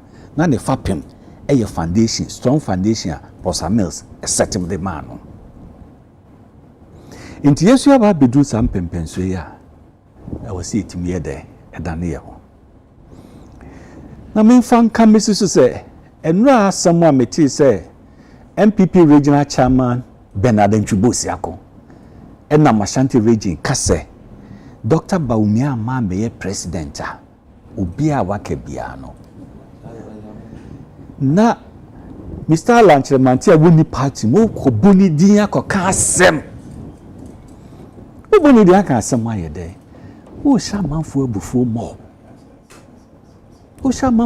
mo na ehunhia eja se wuntumi tiemi o se wontiemi obi tiemi a omo na sonte eyemfomso kese asem a waka na yabususem se be free na no e de aba enti onhwe ne husu ye what Ashanti region when I can say 2020 obeji 47 na wa anyi 47 parliamentary seats no 47 in Ashanti ni obeji wa anyi a obe resign who want me to resign and also compare regional chairman national chairman unyina so ne want me anya 47 when you now one resign o sorry ya me compare national chairman e dia kwan enti enye enukura no enye se want me anya no NDC etimi anya in Ashanti region 7 seats Akrofom NDC aje adanse asokwa NDC aje ahafo no South East NDC aje enyi woni wu enya ofere as regional chairman aka abeka se wa resign kra na se wa twon ho preposition bi and also odin se o policy now so abdode wo Kumasi ni nti na amanfo so wa nti eno de me ka dia to okay ti pempenso ayaba beduro no e wo se overhauling we no eba can ba from the foundation no at the new faces ebeba na a form so na was itimi biemu no you see the 2 people na beba beka existing 5 polling station na 7 position ebe contest no e also see hwe ni ye so the meka no say yetimi opin na ye no 1 man 1 vote a obia no nim say I was say me register na me member me card in me tua me dues. That is the major sustainable source of revenue for the party and it is huge. I can see you discuss na party. Na enye nipa na edi kan de party. Edi kan de nipa na ye. Edi pa ni from akoma from 92 eba no. Sa na man for tua mo dues. Dues na ye dey finance. Na duru ho no ma e be a special donation crofo be ye. At the national level, me national patron. Bishop Afibia as a national patron, I was also a party. But the major source of revenue should be from the dues. I was the team mobilizing from your members in all the 276 constituencies. In small, every month, small. But only one person to bring the money there. And the current state, some kase me da se papa ye rada ni mo na de ma betene nche wo betwa me apo ansa akọ na de de unya de be fifi akọ nti ye hwe ye firi so na ma pani ne sentofo hia e ma ensama ho do bi oyi ensama ho do ba ko menu miensa bi na ye bre no senti ba ye be mo de atumi de ho nkomo de bisa no efa galamsey tuo ho be kan se ma pani Mahama Sadra no candidate Mahama no okase within 4 months obehwe na galamsey we free ho or the siseba cause or the AI ebeko galamsey but as we speak after 9 months no AI no and stop galamsey no kwana yenso so sayana essay state of emergency so and also na brand opposition no or say they should declare state of emergency am party for no be can say mun declare bepim ne mutumi end declare. Inti amanfo ka say madada Ghana for Dela 7 minutes. Ofa medase bebre.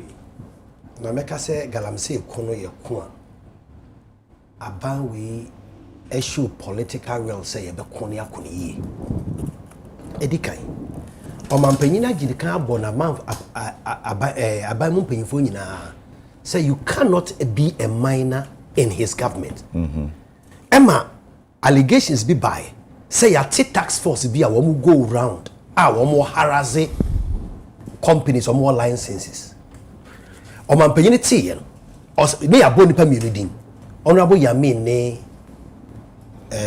Abanga yeah. Omampanyini quickly say yoko investigate say eyampa say sa tax force no a yate no a wo mo nana na harassing confo no one enti kire say omampanyini show political will me no wo kase sa asem no a ye kan ye investigation wofa omampanyini wiye through the Ministry of Lands and Natural Resources ya ban champagne machines in this country and they have champagne machines and Ghana bill etoso mienu and they want to be for excavators and more mining more without authorization enti se would call high o sika na wo high excavators ediba edi free crofo edi miners momo illegal mining na you say you need to go to the Ministry of Transport to take a permit before you can bring the excavators. What the excavator do or maybe say yeah tema ports still they are license excavator no so we know say e nana for dia and I say e kobe dia yenim constituency a wo dey call yenim baby a wo dey call so wo dey call constituency a ye wo trackers e wo minerals commission ye dey bo excavator no into wo the excavator ni fia na wo dey call bogoso na say wo dey call do bosco so na say wo yi excavator ni free wo bogoso dey call baby fufura track and be indicate where your control room at the minerals commission say the person is abusing the excavator and track and be man off you be trigger na call off your excavator will go off I want to be fanye adwuma we ni nyina ya kwanya omampanyin do ma ba ya yede gu ofa ne wo mra bi e fe no LI 2462 sa mra no MPP for ba no mo ye sa mra no wo mo ye mra no say ye ya ba ye se ye ba be ko galamsey no yemma tumi efa tumi nhyɛ omampanyini na akufa do nsa na ontumi ma nipa nkrata sɛ onkoye mining our forest mu how of a year reserve ye conserve your forest not the president at the time was only 12 years 68 years down the line a obedi 80 no o se ye mrama no e ye mrama no a onu tumi e de forest reserves baako 9 and the man crofo so monkoye galamsey wom ye baaye it take you 4 months and sana yetumi gi dem yesaji yetumi age forest reserves no ano mo ye galamsey wom na afede yetumi age fi wo mo sem enne kura basate say one of them ye film no enkonfo asako our man panyini say quickly the 9 months tax force enko no monko fight ye baaye all regional in collaboration with the IGP all district and regional police commanders we are changing on because of us we are so genuine na police na what's na mining community acha the mining boys no o se wo sika pa no ma fa wo police officer no nyonko o ha weekend bi ni aba be sraw keke ni aba be ma 5000 ni aba be ma 10000 into we then fight wo and so no na ma ye hunu say ese sesa wo mu nyina eja ya sesa wo mu nyina change wo mu nyina ema wo mu nyina KPI ama district chief executives KPI say everybody must ensure say illegal mining in each district is reduced to the barest minimum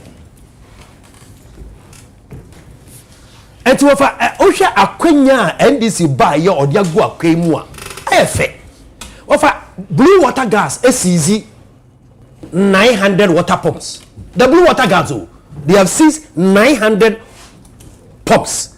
The pumps in the Ministry of Agric. I'm a Ministry of Agric. Ache, and the Akwabi National Service for Mobile Farming. Adinya, yes, it's an excavated pumping machines in the Nakakoma. Almost say, Omofanya farming. Excavators are ache, yes, easy. Now, a media encounter near Bissau Mampini say. Dear now you can so be declare state of emergency. And no man penny say and no your last resort. What for bro from so because say we am last resort at the chair say nipa ko no plans and strategies at his disposal. Say or execute our plans ni nyina wie na amfa, you will consider simple basic no English. Last resort. Say Mayor way. Say amfa, I will come to this one. So this one is my last resort. Brofo no kire say matome boase. Me the blue water guards aba. You roll out over 983. Omo ye juma western region. Yeah, because central region, ako eastern region, e deploy omo. We have decided Minerals Commission etua omo ka. Omo nyina etua omo senate twom bibia. Minerals Commission di mu. Yeah, what you say because eastern and western region to deploy more people to monitor because the juma omo ye no efe. Endra the National Anti-Illegal Mining Operations Secretariat, a secretariat completely, and on one soldier task force. Now, my task force, you know, your composition, your police forum, your soldier for the draw now, your narcotic control board, and your NIB, women, ya form who go around. Thursday, no more Cobra. Or for some what almost CZ, a whole community, 99 shelters. 2,000 population mining activity and run Thursday almost 54 champagne machines 54 just Thursday. At the NFA said we have a strategy to implement. One of the things we want to do, Yanka say you be good mining, Debbie.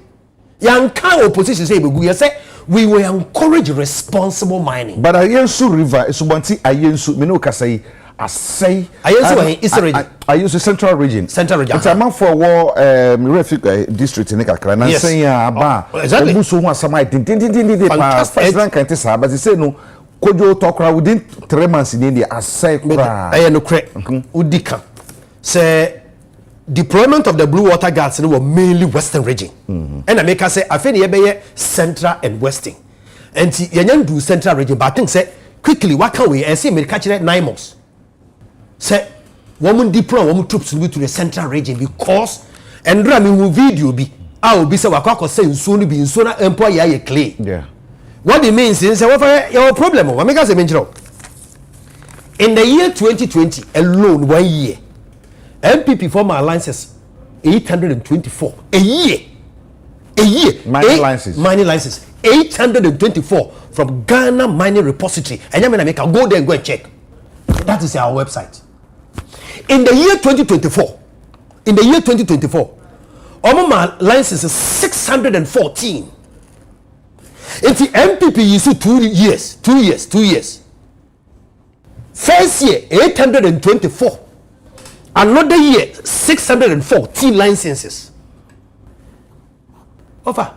So we issue license to this. Yeah, by NDC 8 months in year.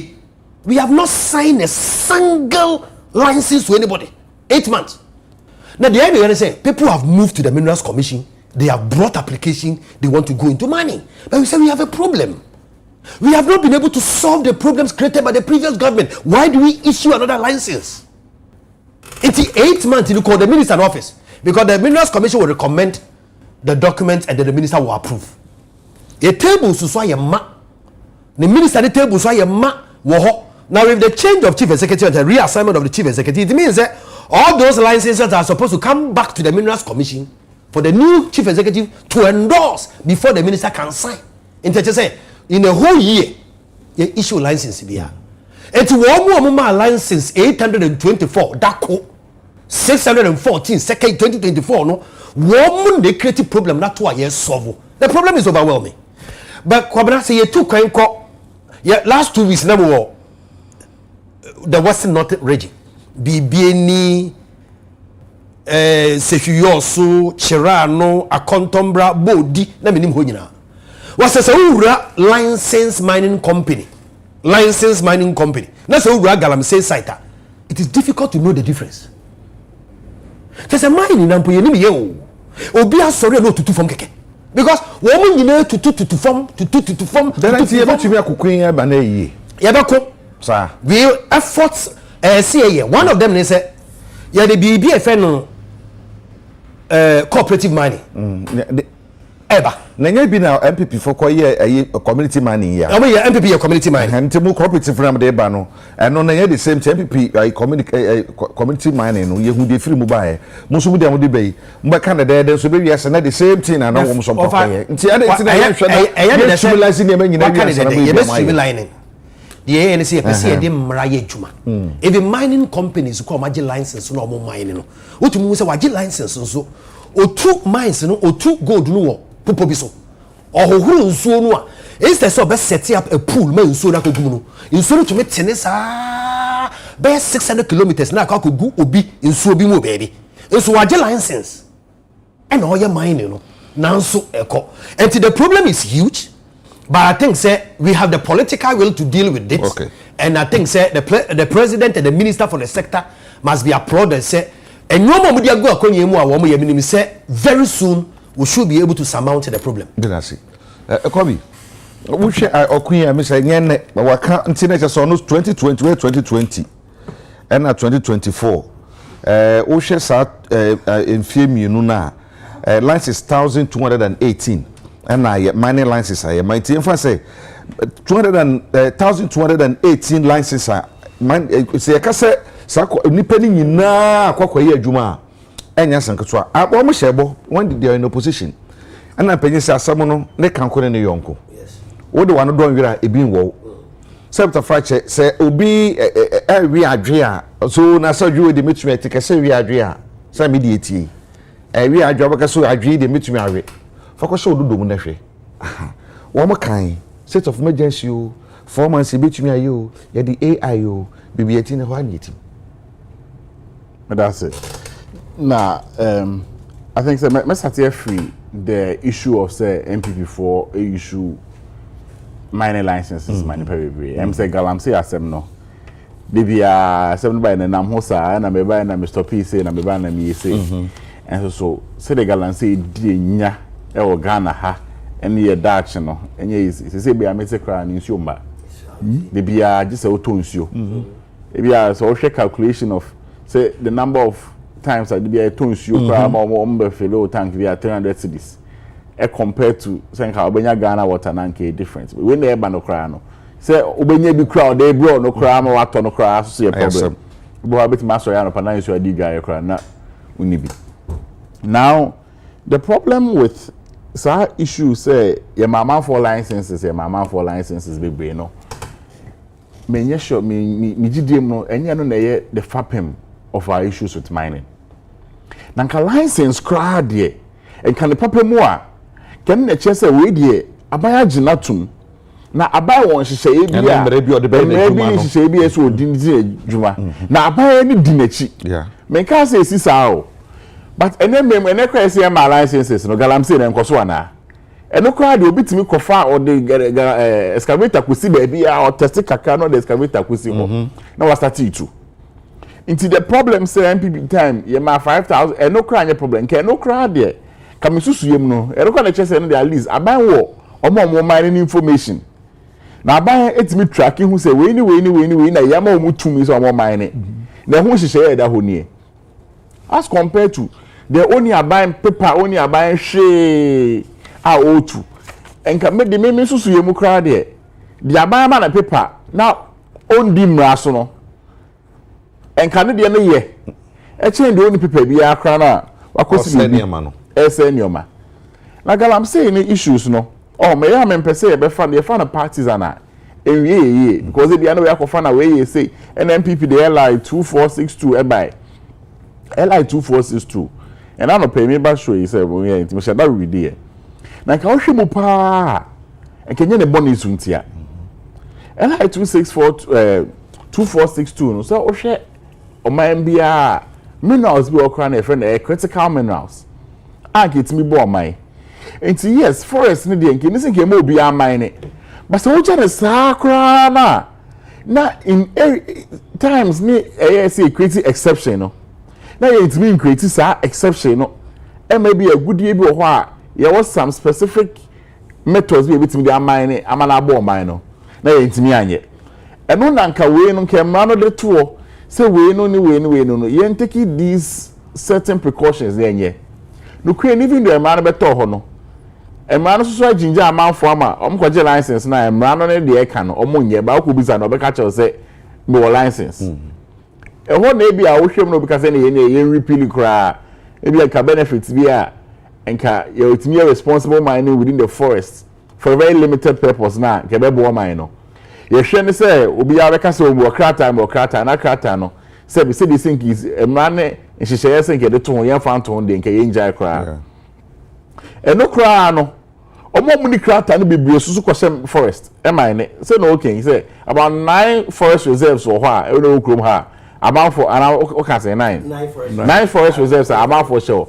But my can pay say bebie o ha omo ne sa li 2462 you need twake bia and so makwa ko forest nim e no mutu 2 yeah na ye the trackers a share machine money ade no crane MPP time must start the trackers him and so mining for na no omo nim say the omo sikofa engineers a omo tamper tracker no be che said machine sikuma sen so na o she forest bi na o mine what akra o dey say bibia pepepe but say the siko no enye blue water guards and I say ayekan blue water time I dey galam stopper and the soldier for kra no air try say stop galam say no aye it's blue water guards no what has been the success so far say abai and take critical steps say eni abre pa na ye be de be bia stop galam say na e be din you see I can be in relation to the kind of state of emergency. Now, baby, I say I know a passing strasem. If you say, oh, people in Galamsey communities now, also make a very huge chunk of electricity, a baby, and or you know, careful. If you say, so I'm sure I'm hearing you, so we will do 2 votes. Because in Kenya, state of emergency, the train name. Yes, you, Emba. Critical levels I can't no. And that's all. And then the videos are share and say somewhere in central region. It's only by today empire beam na and can train. But I quite political issue. To a car or so MPP time mumu ye say, me my say, ye car LI 246 to almost be repeal so MPP 4 kind of debate. To me say more say galam say the ebehwe na ye the ebehwe pa na yetima resolve dia. I say aban na president oturu na esi form. Na President Mahammad I think is on a unique opportunity. Say the party ne be samba ba mu biemo. But no one kasa de on secure election bia. Na so person otimi ya de a ebe ma Ghana for kind of pass say nyama mpanyini bi na msama mpanyini ye nya no se so dade a ene ne galamsey issue. And yes I bet na ho sa no no a odi agora galamsey will be the downfall of his government. You see as Osha the party had a lot of goodwill. About economic near there, your dollar na cost running in our form. And so then he started losing goodwill because of Galamsey. And then so joy, almost at a posty, oh, new mama for kind, I'll fight with AI and I'll do this. She said, well, I'm sure you now want to your mem. I'm a young jai Galamsey, I'm a Ghana for in our home toya. And one of the down for now. Offered in Papa never free. Me say, Ebo, 10 minutes. It's a minute, me check with Nana. What a interesting thing. One more and so I used to river I can't more muhuna mani was central region, you know. One more central region. But them say it's one forest. What eastern region, a whole and a pollution, you know. In Sunufino, a fear abekama for central region. It will be Adrian so media to no eastern region to family home. Obwa. Densua essay wager densua essay okonsa mu a tantantan ukosuhum kofrodia densu de serve wo mu ukosuhum a wo mo pumping station wo densu so before Pija Junction o hwe se de na wager e Greater Accra baby o mutu Galamsey e wo chebidum ase ne potrase ne patamu no e wo eastern region na sunsuo no e ba wager e be polutu e wa ha entade no interconnected. Okay, see you. I come here say, yeah, lose hope. You move because you can't. I tell you, you didn't pay me pan yata. But you have no yebu. Pedi akui 4 minutes. Eja, ma answer na me you asam na no mpo ma mun kada ma asemi. Eja, ma sere Ghana Parliament. Abani na Ghana Parliament sisia. Obeya say ebehwe bibia mbre in 2022 ya pass mbre BNB Adam mbre no say igine nde na say hwe back oyembra orumbo Ghana oye LI 24 62 ya apoyinka wasemi no he play bargain law na was a bay extra time was a year play bargain upon all you there June no pass was it crop parliament June or pass July no we be wa gazette on you there say mo wa abem na mo wie sika mpo na mo kona say echema mutu ma baba ka cha there sika na mo wie yen mutu binti atasa ma ba for negotiation that ma umbrano you don't need it you play bargain e bia wo pa e Ghana yen mbrem say eye bona mbran onye winzi so obi tubu ku wi aponchi no en court no nka da play bargain nti wi aponchi enyo ma me go tu aponchi ka fa aponchi bra na fa ba shem na ko fie na emum onye court nsa woman be 15 years that's the politicians bu wi sika kasa otedam na wi obaka da meba play bargain nti meba na o chede ma ebutu ebi na as mo bona achem because o man hie sika nti yenji yesika yeji wi a yenji insuhu nka ho yeji insuhu nka ho wi a yenjelu nka ho ana oba chede yenyu abel eko divo amana mana wa ye nyina iwi $1 mpa eko jail mamu kasem oye humpo nchiro in America say eko elections na say a fundraising you raise the fund for your elections now use even $1 to do your personal thing you are in trouble at a book as a bampo from that money you can go to jail law you know what na because a judge kofu won ska and you declare all the account for scanning it you there's a chroma ha obi say mutumi raise sika moto 300 pickers or Dr. Bawumia 300 pickers bezima party sika me raise my party they been see that in brebi anyo do ku bi sende where did you raise the money from because your salary corresponding 8 years could not do that corresponding tax of the money raised we are joking in this country 8 years salary could not do that we are joking in this country so play bargain law no Yabutu. I think I will be one of the. They should Yabutu it. Free bargaining. When you feel them a year LIF way. Yes. 2642 years way. You be years way. You use it for. And sir, LI no. You bet to me as a private citizen. You bet to me at the say I train Katako Parliament so women in free war. Is it possible, lawyer? You bet to be sir. Now coming to see I. Yeah, what I'm saying issue. Okay. You see, I need a saying, and I want to repeat it. It is good that we don't play politics with Galamsey. Yet, as much as possible, in political parties in a bipartisan approach. But the situation all day, party being opportunity 8 years to fight Galamsey, I want to say, Fofraba, not say on to me, yeah. For me, in my candid opinion, that party now, woman 8 years and 1 to 1 year, only any moral authority to even accuse the current government without providing even alternative way of doing it. Nti music there nti obeya nche obagalamse sama nche parties nyina no nyina yemba together na obia na adwene choose be no yem piece them together. For example, we move for change. If there's a 10-point plan at war, it is already out there. If there's a ban of financing or the Canadian one, obutumuna wabua. We want to be a very responsible opposition. And always, we want to provide alternative solutions to our problems, and that is what we have done. And I believe there's a penyin and painful. What we 10-point plan no. But when you be home, you know over far. Or the Boma, Bibiara Wakodo. No mum. You see, this Galamsey issue, no. President Mahama Kasembi, and I tend to agree with him. I'll say. In Tumuna you chase you to know in the forest as a way of solving the problem. Because you to be a while, only in money mining. Oh, uncle, no, why mining? And so that you know, put a miner. What will be to put a fisherman? No. What will be to a farmer? Into the book of into by force and get there, okay, farmer. Or put a mining. our energy to do mining. It's true. What we do is we direct that energy. Fantastic. To responsible, sustainable mining. Until only, for example, yes. In Chadipa Bear 20. Okay. No, on your boma, on your boom. On your boma. Okay. What's it? Abandon castle to infill. This is the excavated as it. Yeah, only be. You are to infill for friends I can hold. No, you are not going to so now send away work and pay. So that when you do man politician go to Accra and they pay go to Accra, then when one can say you to they will own their own company. Fantastic. Oh, 20, 30.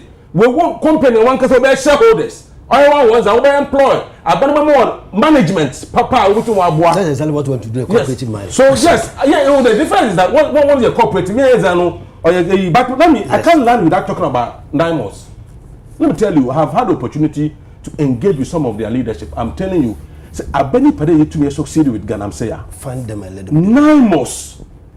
One budget will be ano. You approve more. One for more. I'm telling you. Because actually one command me that say. Oh yeah, can I yeah. Actually the energy and you could see or Kasa you could see patriotism.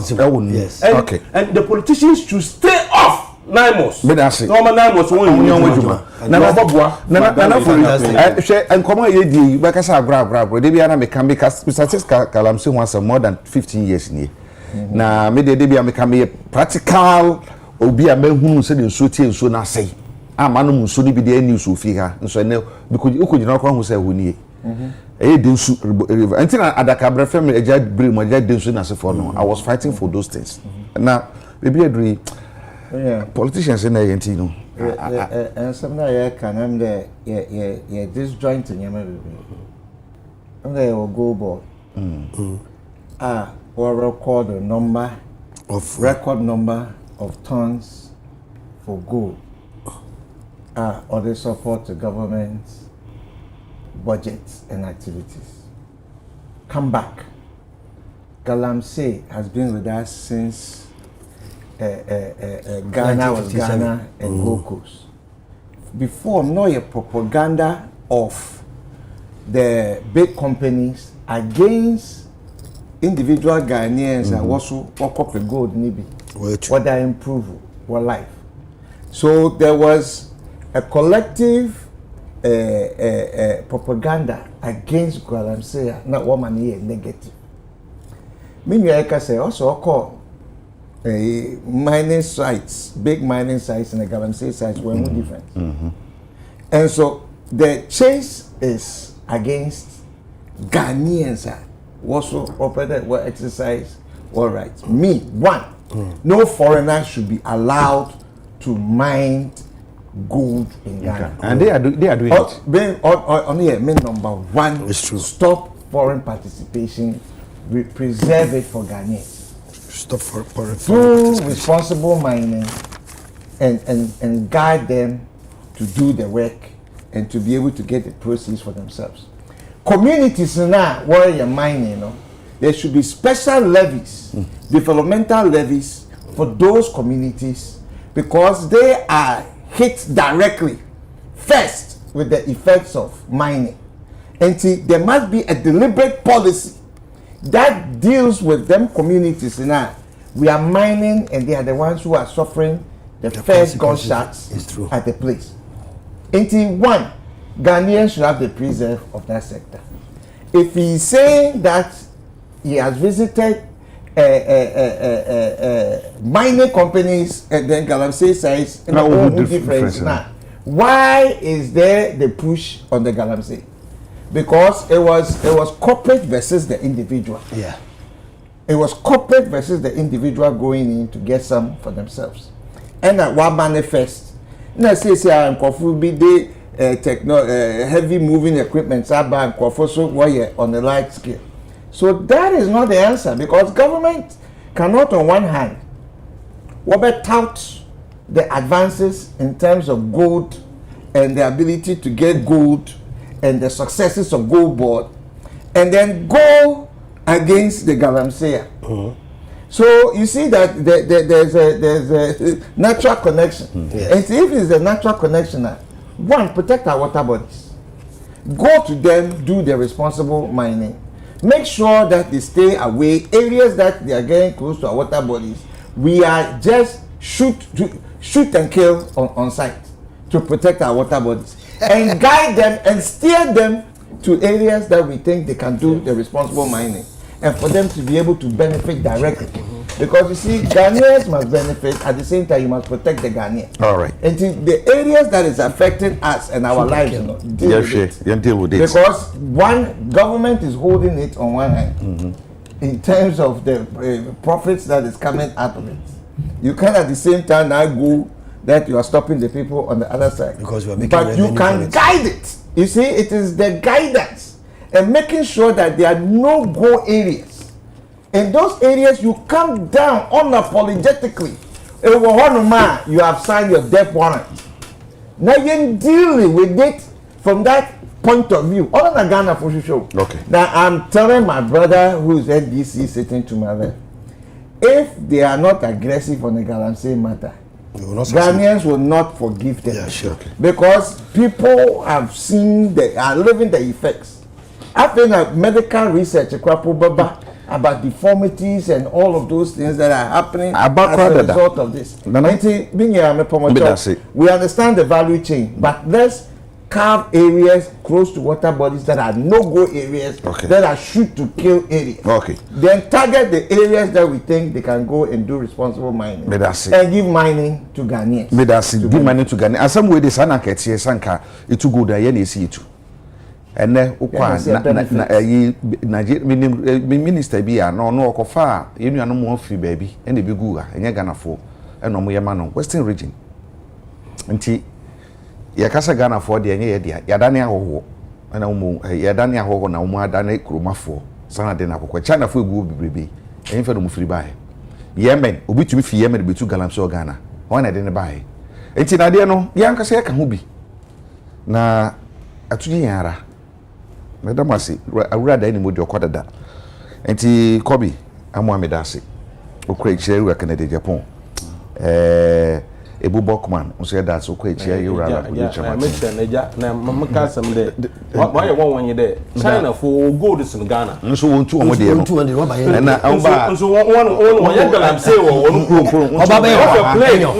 I'm saying, no, say you cannot what you do.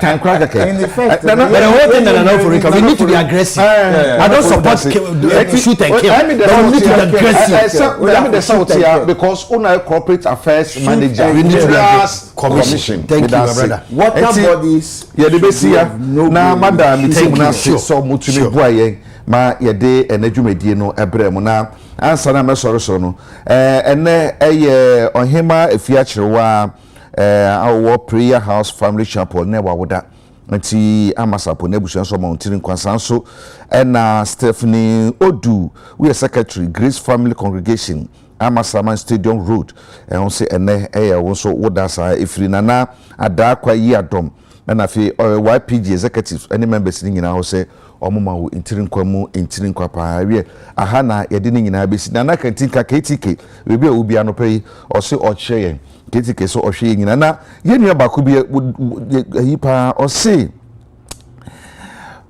presidential candidates first duty is to show vision and leadership, not just be a fundraiser, but in reality money fuels campaign, advertisement, rallies, and outreach at all costs, and outreach at a cost. The danger is when fundraising overshadows service, making leaders more accountable to donors than citizens. Until we reform campaigns finances, every candidate will be judged not only by their ideas but also by how deep their fundraising network is. Nti scan be fi beba no ehu hia de scan hu hia na be fi aba no eno ne asem no ena no pe na kamede ensemba hihye so kra nsa na yedi nkomo krate kra mi date no on the 9th of June 2014 Ghana Union Traders Association Gutafo and the Trace Akrata we press release in May and on the Mama Media News 2014 about 2025 11 years in here Mr. Krata men ton twene da bribi na kama me ne sa and the Gutafo su and then the full son Ghana ha reasons ni nyina ba ko ne say foreigners in retail sector ahoho eje yedwa yedi konkusi bojawuja wo magye ye hwe yenya hu 2014 letter ni me se me ntontwene da wonim de bia me ka se me sia hwe bedu ba bi no ya de hye no ye be yenkoa na hoho no mum abaya de hye bisati ka sesem enye na ade abam agura no abam so ampa na se betina sia ahwe han ama China fo Nigeria fo Benin fo Togo fo abegu ye kwaye mu asaye nsuo asaye kwaye edi gold na ko mo man so atuji yara enadwa mu die nyina omo na age afa ana Ghana fo no mu ni yesu ye bisa se eye hefo na ma mo kwan mo wura ha eja Ghana fo kuro ya da se de bi dis asem no komo pa madam ase se munya bre ehwe ye ihwa ya doma ye be hye da mo nyina ase